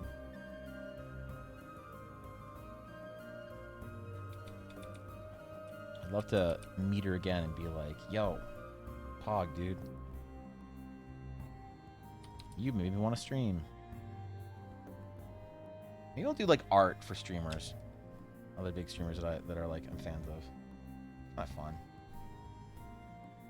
I think Twitch fan art's actually like a super underrated, but very kind of tight-knit little community. There really is a video of you on YouTube. What are you trying to explain, Kat? You trying to explain string theory? Some of that shit, some of that five-head stuff, imaginary numbers. You've never been to a convention. Well, Blaze, let me tell you, conventions are highly overrated. No, they're fine, dude. They're fine. I don't know. I probably don't have much of a desire to go to any convention that's not like BlizzCon kind of thing. Because, like, the appeal to going to, I mean, two things with conventions for me. The first is that it has to be somewhere that I'm interested in going, right? And the second is it has to have, like, the activity of conventioning through that weekend has to be something that is, like, I want to be there for that activity, you know? Like BlizzCon, new games and stuff like that. Stuff like general nerd conventions. I never really got the whole allure of them. And I understand. I am part of a minority here. But I never really I never really saw a lot of, like, value in the idea of going to, like, something like PAX, you know? PAX is cool. People have fun. Glad you like it. Glad you have fun. But I'm like, what do you do there? I'm like, well, it's just a big nerd convention. I'm like, so what do you do? And they're like, well, you know, you just go around the vendors hall. I'm like, oh yeah. Yeah, about that. What else? Well, you go stand in line and maybe get your photo taken with somebody famous. Like, oh yeah. That sounds good. Not super interesting to me, but something like BlizzCon or TwitchCon. TwitchCon sounds like fun. Maybe it's lame though. Maybe TwitchCon's lame because like, what do you do there? You like go see some like live streams and whatever. Go see like Twitch Rivals. Part of the fun of BlizzCon though, I will say, a big part of it was the esports. Like BlizzCon without esports, I can't really imagine it. Without a WCS final, without the Overwatch World Cup, without, you know, the Arena World Cup, I don't know if BlizzCon would even be fun to go to. You're there for the opening ceremony, it's POG. You play some games, it's POG, and then you just kind of like, what? You just like go back to your hotel and chill.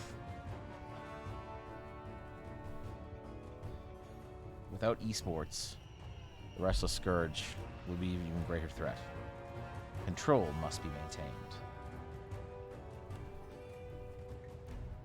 I don't know. Conventions seem fun. They're expensive, so. Evan, I should do more fan art for Twitchers. Also, Evan has not finished Phase Map.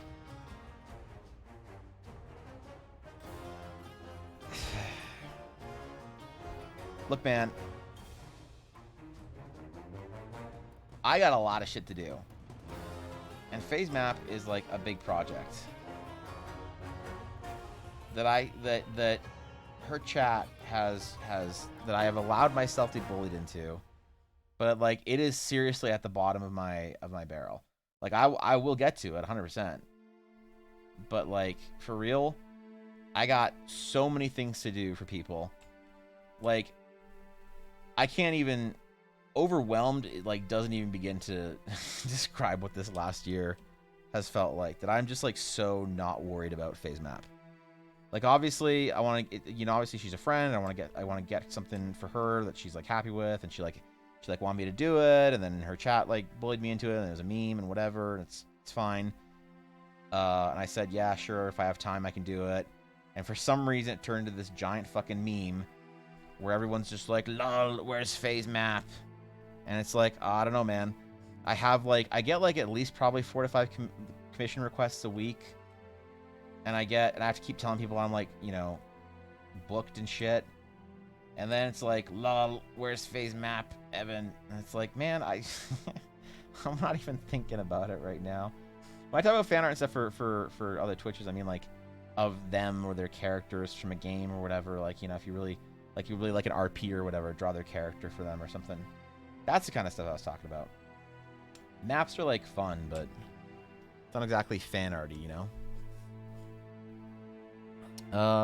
At this point, damn it, I should probably just not ever do Phase Map and let the meme just live forever.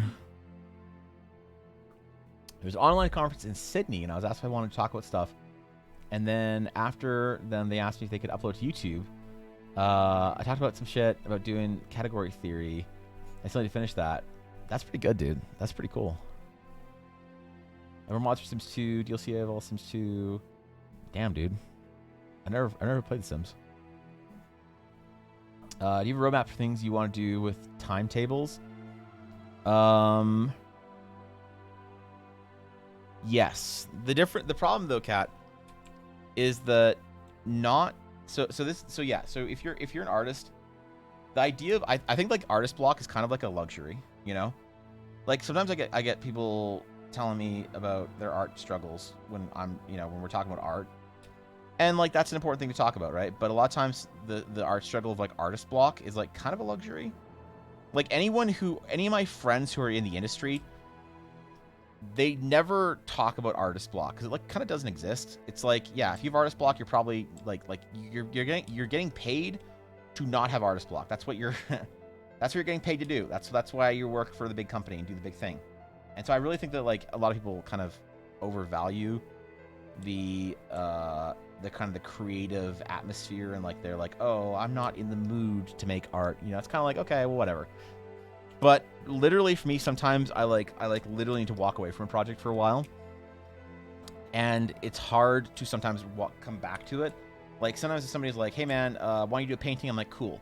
I'll work on it for, like, a week or two, and then I'll just, like, walk away from it. And it kind of sucks when somebody's paying you to do it, because it's like, well, I, like, literally, to make the painting good, I need to not think about the painting for 2 weeks. And it sucks, and I'm trying to get better at that. So I want to, definitely, Kat, I want to have a better timeline, roadmap, whatever, like, okay, I'm going to do this, I'm going to do this, I'm going to do this.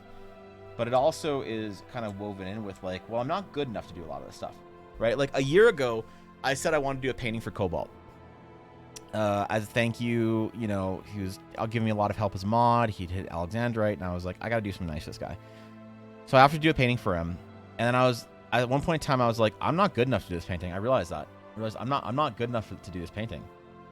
And so I was like, hey, man, do you mind if I, like, take my time on this? And he was like, whatever, you know? No rush. Year later, he's like excited for whenever it's done. You know, it's actually pretty much done. I want to, like, part of me getting a printer was so that I could, like, print a copy and send it to him and stuff, which I'm, like, pretty excited about. But sometimes painting, like, part of the problem is also is that, like, I got to spend time trying to get better at art too. So it's not like I'm good enough to do everything I want to, and I have to, like, sometimes figure that out the hard way, and then, like, go back to training, and then that takes time. So yeah, it's a hard thing to balance, I think. So why are my colors so off here? Okay, there we go. There we go.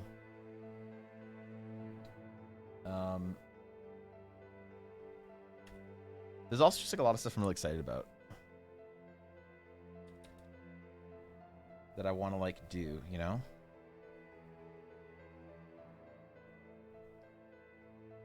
So I gotta balance that with trying to get better at art and trying to get better at the stuff that I'm doing and whatever. And it's, like, it's pretty hard to be juggling all at once, you know?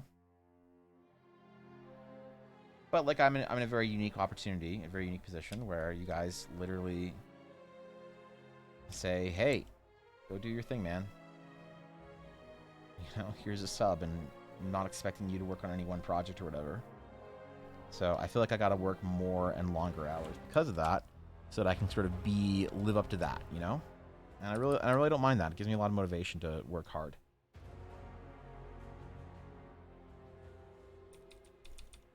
And that kind of motivation is incredibly valuable.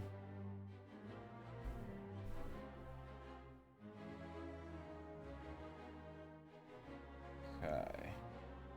I'm thinking we might either paint out our line work or color it in. I'm not sure, actually. If I bring it up, I was memeing. No, it's fine. It's fine, Garthan. You're good. You're good. Artist getting hired, artist block, digivolves into artist stress, burnout, overwhelming feeling. Yeah, basically. Yeah, it's the artist path, man. You're like being like, oh man, I don't know what to do with my art. It's like, it's such a, I have artist block. I can't, like, make art right now. It's like, okay, that's nice until you're getting paid for it. Then after that, you don't have the luxury of having artist block at that point. You can't afford it. And most importantly, the company that's hired you literally can't afford for you to have artist block. So, kind of doesn't matter if you're feeling a little blocked. You kind of have to figure it out anyway. And if you can't, the industry is very competitive, and there will be somebody who can. But it is a little heartless sometimes, definitely. It is a little heartless that there's, like, no love and support for a lot of artists that experience, like, really bad block and, like, have, like, issues. Because, like, a lot of artists have, like, deep emotional issues that, like, challenge them when they're making art. It's hard not to when you're doing something creative. And so, like, art's so interesting, especially painting. Especially something that's, like, so technically difficult. If you're trying to do something that's very expressive but also extremely technically difficult, it challenges people in weird ways. It destroys careers. For every artist you see that's, like, doing stuff, there's, like, 100 artists behind them that, like, couldn't handle it. Right? And it, like, took them down. And it's really sad, and it sucks. Because ideally you want, like, every artist that, like, has a vision and a dream and a story to, like, be able to do it. But sometimes you just, like, can't make it through whatever it is you're trying to make it through as an artist. And you just, like, don't get to be an artist then. And that's like where I thought I was for a long time. And I'm still worried I won't ever like really be an artist, but I'm starting to get a little bit more, you know, I'm starting to get a little bit more confident, a little bit more like comfortable. Like, okay, it's okay, man. Not everything needs to be a banger. You can just breathe, right? Like, it'll be okay. You can literally figure it out. It'll be okay.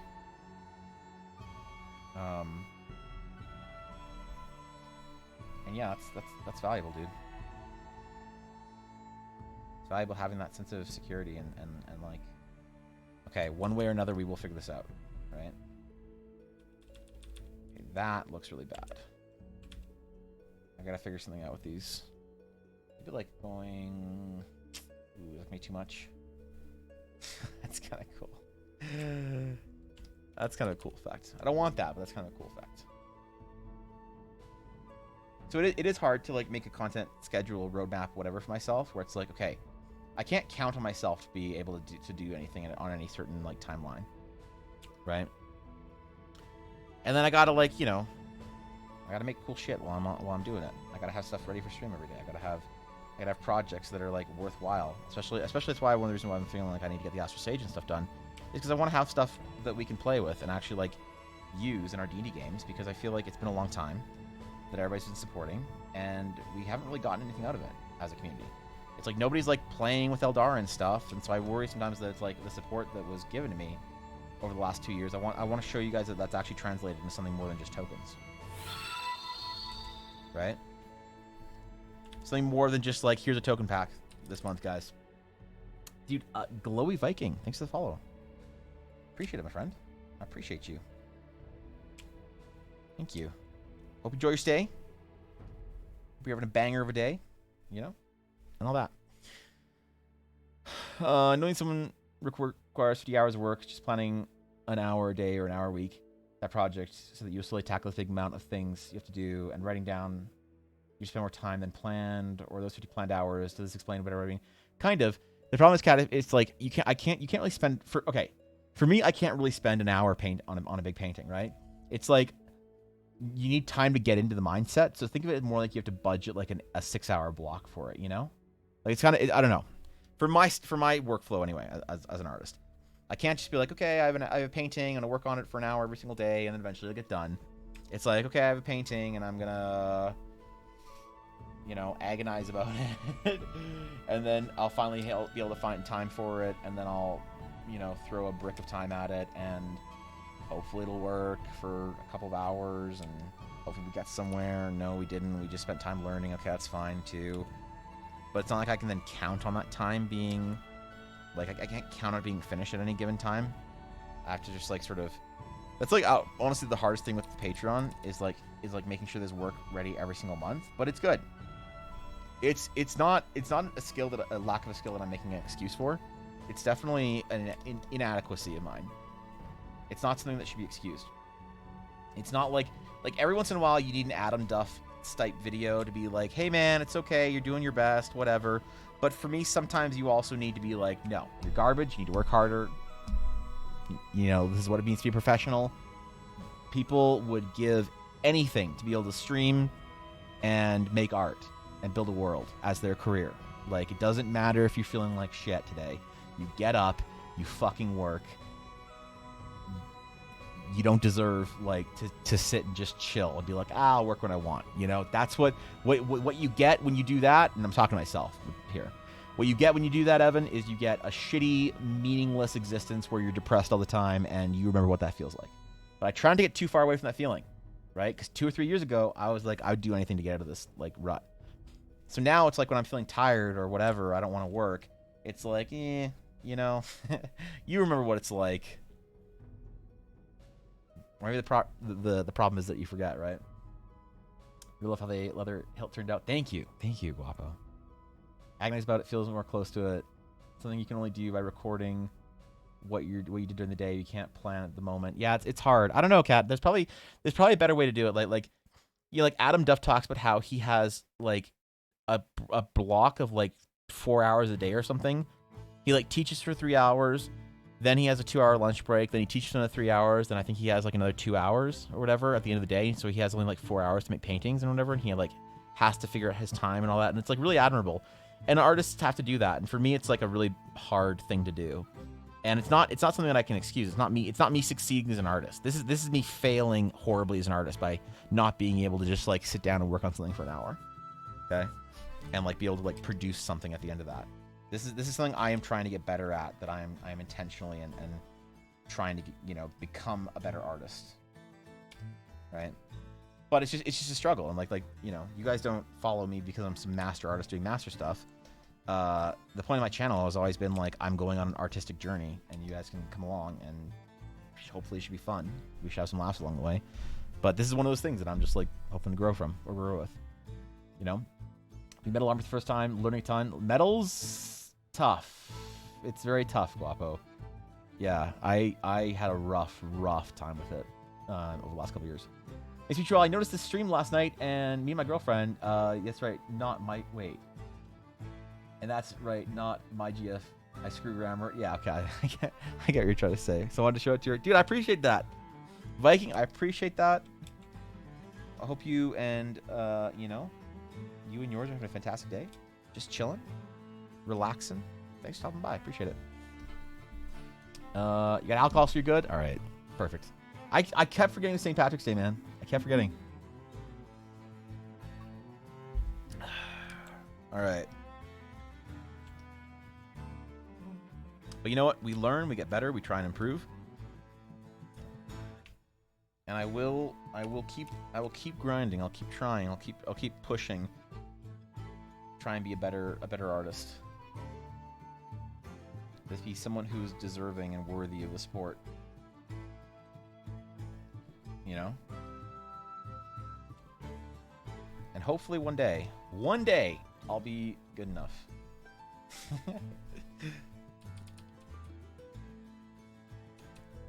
Oh, this is good. This is good. This is what I wanted out of this gem. Okay. Maybe not that much.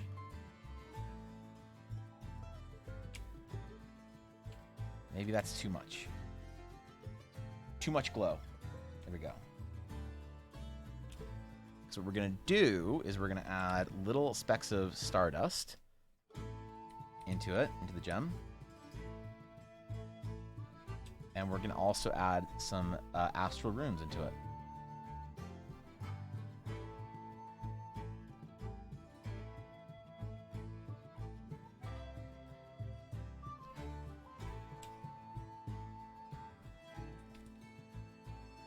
And do a 4-point symmetry kind of thing and make a little glyph in here.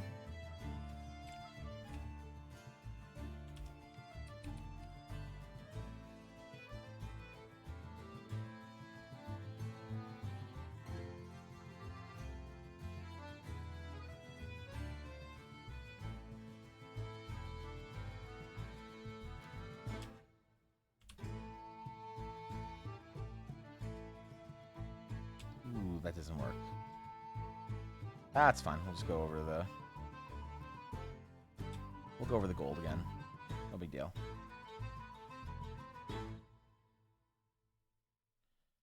All right. We'll try it. We'll see how it goes. See if it looks good after we...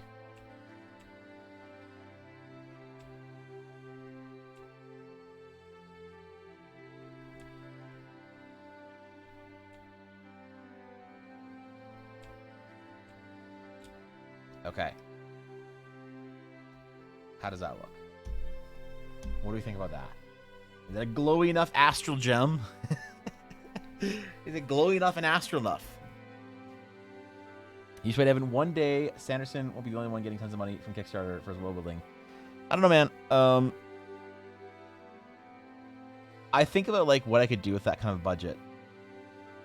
I want to do like the Mr. Beast model, you know, where you just like reinvest everything you get from a project, right? And just see what happens. Like I never want to. I think that like whenever you're like you have a big company or something or a big project, and you like cash out and make a lot of money, and you like roll and just chill, and you buy a bunch of like cars and whatever, and you just like invest and become a big boy. I think you kind of give up on the project in some ways, right? And I like the method of like Mr. Beast where he like reinvests every single dollar that he makes into the next video because he believes in like how much it'll grow. And I want to try that. I want to see what happens. I want to see what happens when we get lots of, you know, cool projects and whatever. And we're at the point where we have like budget for really cool shit. Like imagine having budget for, I don't know, a comic, an animated series, or whatever it is, whatever cool thing you could think of. Imagine having budget for that. Being able to actually hire on like artists and creators and stuff like that. That's the dream, man. Because I can't tell a story alone. I really can't do this alone. I can't build Eldara alone. There's not a chance I can. I have to get help. I have to get other artists and writers and people who are creative to help me build the world. But I have to do something that's like worthy of the support that I get, which is more than I deserve already. And then we can do some cool shit. My friend. There's a correct path for learning. One needs to find works for them. If you learn works for you, then you're halfway there. I was asking about what sometimes helps people. Writing down past progress helps seeing how much one has done. Like me looking on pages of work, post on my blog. I'll stop bothering you about it. No, you're not bothering me about it, Kat. It's actually really interesting to talk about. It's like progressing as an artist. No, it doesn't bother me at all. I just don't think I'm doing a very good job of it. I think that I could be better than I am right now. I think I could be more focused and more. You know, I could I feel like if I was working at my peak, I could do more work. Which is why I'm actually, and don't hold this against me, please, because I'm probably not going to do it. I'm literally considering a break. I'm like, I work all day, every single day. Even when I'm playing a game, I have like work up and I'm thinking, okay, I'll play for like an hour and then I need to get back to work. I never have a single evening or a single day of the week where I'm like, today is for rest. Today is for not working. And I'm wondering what would it be like if I took like a week or two off of everything and I didn't even stream, which I hate that idea. If I didn't even stream and I did nothing and I did no world building, no writing, no art, no progression, no organization, no house cleaning, no whatever. Like I didn't have anything to do. I just had 2 weeks of just like pure, literally fucking nothing. I wonder if I would come back lazier or if I'd come back rested and stronger. And I actually don't know. But what I do know, though, is that when you take a break as a streamer, it kills your growth, which I don't want to do then. I mean, no streamer wants to take a break because of that. But I don't know, man. Will help in any way needed? I appreciate that. I really do. One day I will put out a call for help, hopefully. But it would all be paid. Like I don't want anyone helping out of the goodness of their heart or the kindness of their whatever. I want to make sure that everybody who is putting stuff into Eldara is like hitting a very high standard, but also is being like, you know, well compensated for it. We're not quite there yet, but one day maybe. Like if I ever were to do the Eldara book, that's when I would start needing help with like editing and writing and all that kind of stuff, and I would actually be probably looking to expand quite a bit. Giving projects a lot like giving up on you. Yeah, feels like it. Better ideas than fleshing out ideas or explaining or simplifying. Yeah, I understand. Take vacation. I don't know if it would help though, Victus. I don't know. Because like the problem is it's hard to say that I want to take a vacation. It was easy when I didn't like what I did for a living. It was really easy when I was like doing design work and I like hated it. To be like, oh man, I'm gonna get a vacation now. But like because I really like logging in every day and I really like streaming and it's like the best part of my week and the best part of my day. I get to just like stream and chill and talk about stuff and like whatever. It's like really weird to think that I would like need a vacation at some point in time. But I am starting to recognize that maybe like distance from any work is like good, you know? I misnomer working at your best doesn't always mean working harder. Exactly, yeah, which I'm starting to think about quite a bit. Are they writing teams for multiple people on a project because it's too much work for any one individual? Yeah. Yeah, but I need to at least like no one's gonna help and no one's gonna like if I made a Kickstarter for Eldara right now, no one would give a shit.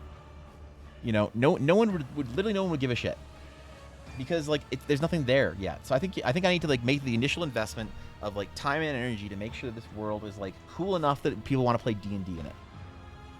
That's like on me right now. It's on my shoulders. Which is why like Patreon is like building that book out one page at a time. Like this month the like Rosa is our like entry. The magic item, this right here, is our like is an entry in that art book that we're working on right now. You know? So I feel kind of like this is it. Right here. We're like kind of doing it right now. It's just like it doesn't look a lot. It doesn't look like it might in other forms. Does that make sense? Very happy to do so. I appreciate the Garth. Maybe I'll take an extra day or two off sometime coming up. Maybe in late April I'll take like, what day's my birthday on? I don't want to take my birthday off, but maybe that weekend. March, April, it's on the 21st. I could take the Tuesday, Wednesday of April off, 19th and 20th, and then come back on the 21st, my birthday, and then do the 21st and 22nd. That could be kind of fun. Just have like a 5-day weekend and just like try and distance myself completely from work for a little while. Just like, not even because I don't want to be like do work, but just because I maybe it like helps refresh or whatever, you know. What are you willing to give me money, Evan? Hey, of course. I wouldn't want anyone working for free for me. If I was willing to have people working for free for me, I would have way more mods. Are you kidding? If I was willing to have people work for free, I'd have way more mods, and I'd have Thorkin doing balance for me. Kidding, Jesus. No, I actually do. I'm really, I don't know. I'm looking forward to the day that I can like hire someone to do stuff, you know. Schedule time for system maintenance, or the equipment will schedule it for you. That's a good saying, Kat. That's a good saying. You pay you in this chat, they're gonna just donate it back to you. Yeah, I don't know about that. Let me do balance. All right, Thorkin. Thorkin, if you'll help me balance my Astral Sage, I don't know. I don't know what I could do. I don't know what I could do for you. I don't know what would be a fair exchange. But I probably will need help with that. Vacations, go somewhere if you can. Yeah, travel is like really, really good to just like really like pull yourself away from everything. But right now, I just don't want to travel. I just literally don't want to travel because it just sounds like such a fucking hassle. Everything with like, you know, COVID and shit still being Monka and having to get tests and whatever. And, you know, like Ella and I are waiting to go back to Japan sometime soon. We had plans to go up to like do North Japan, go see like Sendai and Aomori and Hokkaido and whatever. But like, it just like seems like super uncomfortable to go there right now. When they're even open, because it's like hard. You can't like book a trip. Like Ella and I could like be like, oh, we're gonna book a trip to go away for a couple of months or whatever, or a couple of weeks in 1 month in a couple of months. But it's like, who knows if everything's gonna be open, right? There's places we could go, but yeah, just being away from work for a while might reset. I don't know how it works though. I've never like worked this hard at something in my entire life. I've never cared about something to work hard at it in my entire. That sounds bad. I've never really cared about something like I care about this project and this stream, that I want to like work on it consistently like this for 2 years, you know? Which is why I owe you guys so much, because it's like, it gives me so much meaning in my life, right? One idea I want to put out there, once Wonder Woman as a film, if you do it right, horror with a bunch of jump scares. There's no one except, wait. And then the story realized person struggling with OCD and anxiety. Damn, dude. That's real. Shit. That's real. You need at least setting battle to be a creative head of a project, so you have a direction for everyone else. Yeah, and that's the problem. I don't really have like a, you know, I'm kind of trying to do like the early art direction and story development of a project all on my own, to the point where then I could say like, hey man, if you want to write a story about a place in Eldara, you know, like what would be fun for me is if I said to somebody or a team or something like imagine we build this Eldara book, and we build a setting guide, and we build adventures, and we build an art book, and then I do a Kickstarter, and the Kickstarter makes like $1 million or something like that. And then I like hire a small indie dev company to do a video game. And I'm like, I will pay you guys like $250,000 for a 1-year development cycle to make a game on a different world of Eldara and tell a cool story that ties in with like this large plot point or whatever that I'm trying to go for Eldara, right? And it's like a pretty small project, pretty small team, you know? And, right? That'd be fucking sick. And I could be like, whatever this new world is, this new realm of Eldara, this new place you can go, like, you guys figure it out. Tell me a cool story. right? As long as it fits in with the rest of the sort of main systems of the world, right? If I'm not working as hard as well as I could, if you're feeling that there's something that keeps you from reaching 100%, or even that you're 50% sometimes, look into it any way you can. Yeah, I think...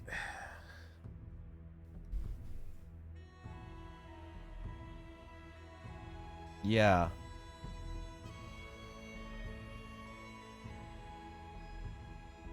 A lot of it, Kat, is... Imagine that I only have, like, so much time or so much, like, energy in my brain to, like, be creative. And when I spend that creativity on things like doing commissions or doing projects for people or whatever, where I have to, like, sort of work in sort of a rigid environment of, like, rigid restrictions, you know? That kind of, like, pulls away that energy, right? Which is why I kind of am not doing that anymore. So I'm finishing up the projects that I have, and I'm really honored to do them. But after I'm kind of done with that, and thankfully the people I'm working for right now are fantastic. But I'm not, I don't know if I'm ever going to, like, be a commissions open artist again. I think I might work for people if they want me to. If they come to me and they're like, hey man, could you do this painting for me? It's like, okay, cool, you know? But I don't think I'm ever going to, again, like, advertise to the greater internet that I'm, like, willing to doing work for people and stuff like that. You know, I want to work with and for people that have a really good vision for like a really cool creative vision and like what I do and have a great idea, and then we can work together and build something really fucking cool, you know? And then that doesn't pull away from that creative, like, energy as much. Like, it takes more energy to be creative in a tough situation than it does to be creative in a non-tough situation, if that makes sense. So yeah, it's like for me, Kat, it's like realizing where and reframing where my energy is sort of being spent, and then trying to reorient that into this project, right? And so, but, like, at the end of the day, you need to pay for food and your house and shit like that. So as things like Patreon grows, as things like Twitch do better, and I'm less, like, worried about, like, do I need to try and accept a bunch of commissions this month from people I'm not going to work so, like, super easily with, but still do great work for.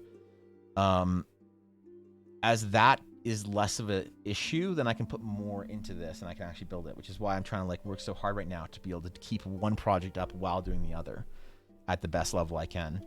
And hopefully we'll get somewhere. But, like, this is why I'm, like, super excited to do this shit, because, like, this is just us having fun and making cool shit for a world, and yeah, this is what living the dream literally looks like right here for me. Is this stream, this project, this stuff. This is literally living the dream, you know? Thank you. Carvajarl. Carvajarl? Did I say that right? Carvajarl. I hope so. Thank you for the follow. I appreciate it. Love my friend. Keep cutting out. I'm sorry about that, Gab, but internet sucks sometimes. Good luck. Good luck. Look at Ouroboros. It's a good example of that. I think Kickstarter minus video game in bed. Yeah.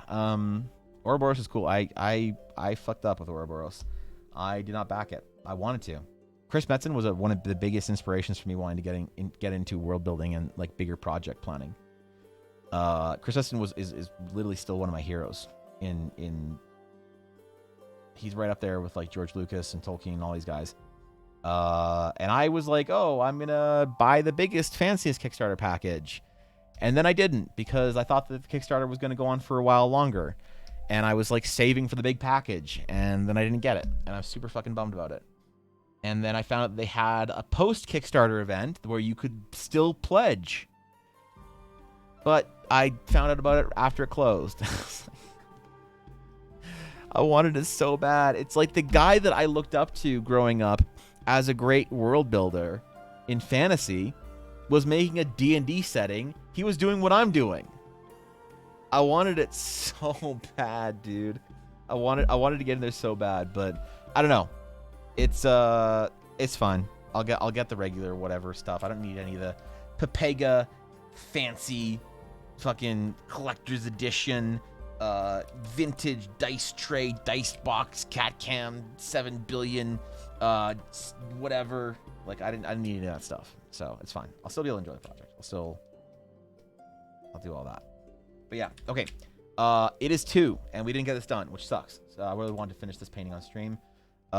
That's the difference between doing Friday sketches and sketches today, where I just, spend a lot more time on it as opposed to tomorrow. So tomorrow we'll get a bunch done. I was hoping we get one done today, but boy, was I wrong. That boy, did I overestimate how much work we get done instead of chilling, talking about astral stages and stuff, which was great, though. We got a lot of stuff done. We got an absolute lot of stuff done, and I'm really proud of the things that we built today. So thank you guys for that, even though we didn't get this done. I'll try and finish this tonight, though, okay? Which is a large Black Brother, which is a Norwegian film. Oh, cool, dude. That's a pretty cool project. Damn, dude. Recopy. If I do, I'll flip it to you. Dude. Those things are precious. Holy shit. If you get a review copy, let me know what you think, though. Don't worry about me. I will get I will find one. That's far too generous that I could possibly accept. But that would be pog. That'd be holy shit. That'd be pog. But yeah, okay. So thank you guys for hanging out today. Tomorrow, we jump into it. We get our Friday sketch stream. We take the things that we've learned today, and we show off. We flex a bit tomorrow. Okay, it's gonna be fun. Tomorrow's gonna be a really, really great stream. And the week. This week's been really fun, man. We just done stuff for like Patreon and like stuff for the community and like do cool stage shit. Like, who gets to do this, man? Who gets to like work on their D&D world like and stream it like during the day and shit? This is fucking, man. All right, I'm gonna get emotional. All right, I'm gonna go for a walk. It's warmer out today, so I'm gonna go enjoy the great Canadian outdoors. And you guys make sure you have a great day. All right, I really, you guys owe it to me at this point, all right? As a personal favor to go have a great fucking day and tell me what cool things you did tomorrow. So I'll see you guys later. I'll see you tomorrow. Was there anything that was going to drop today? No, we already got the tokens. If you haven't voted on the tokens yet, go do that. No, whatever, man. All right, guys. Until next time. Farewell.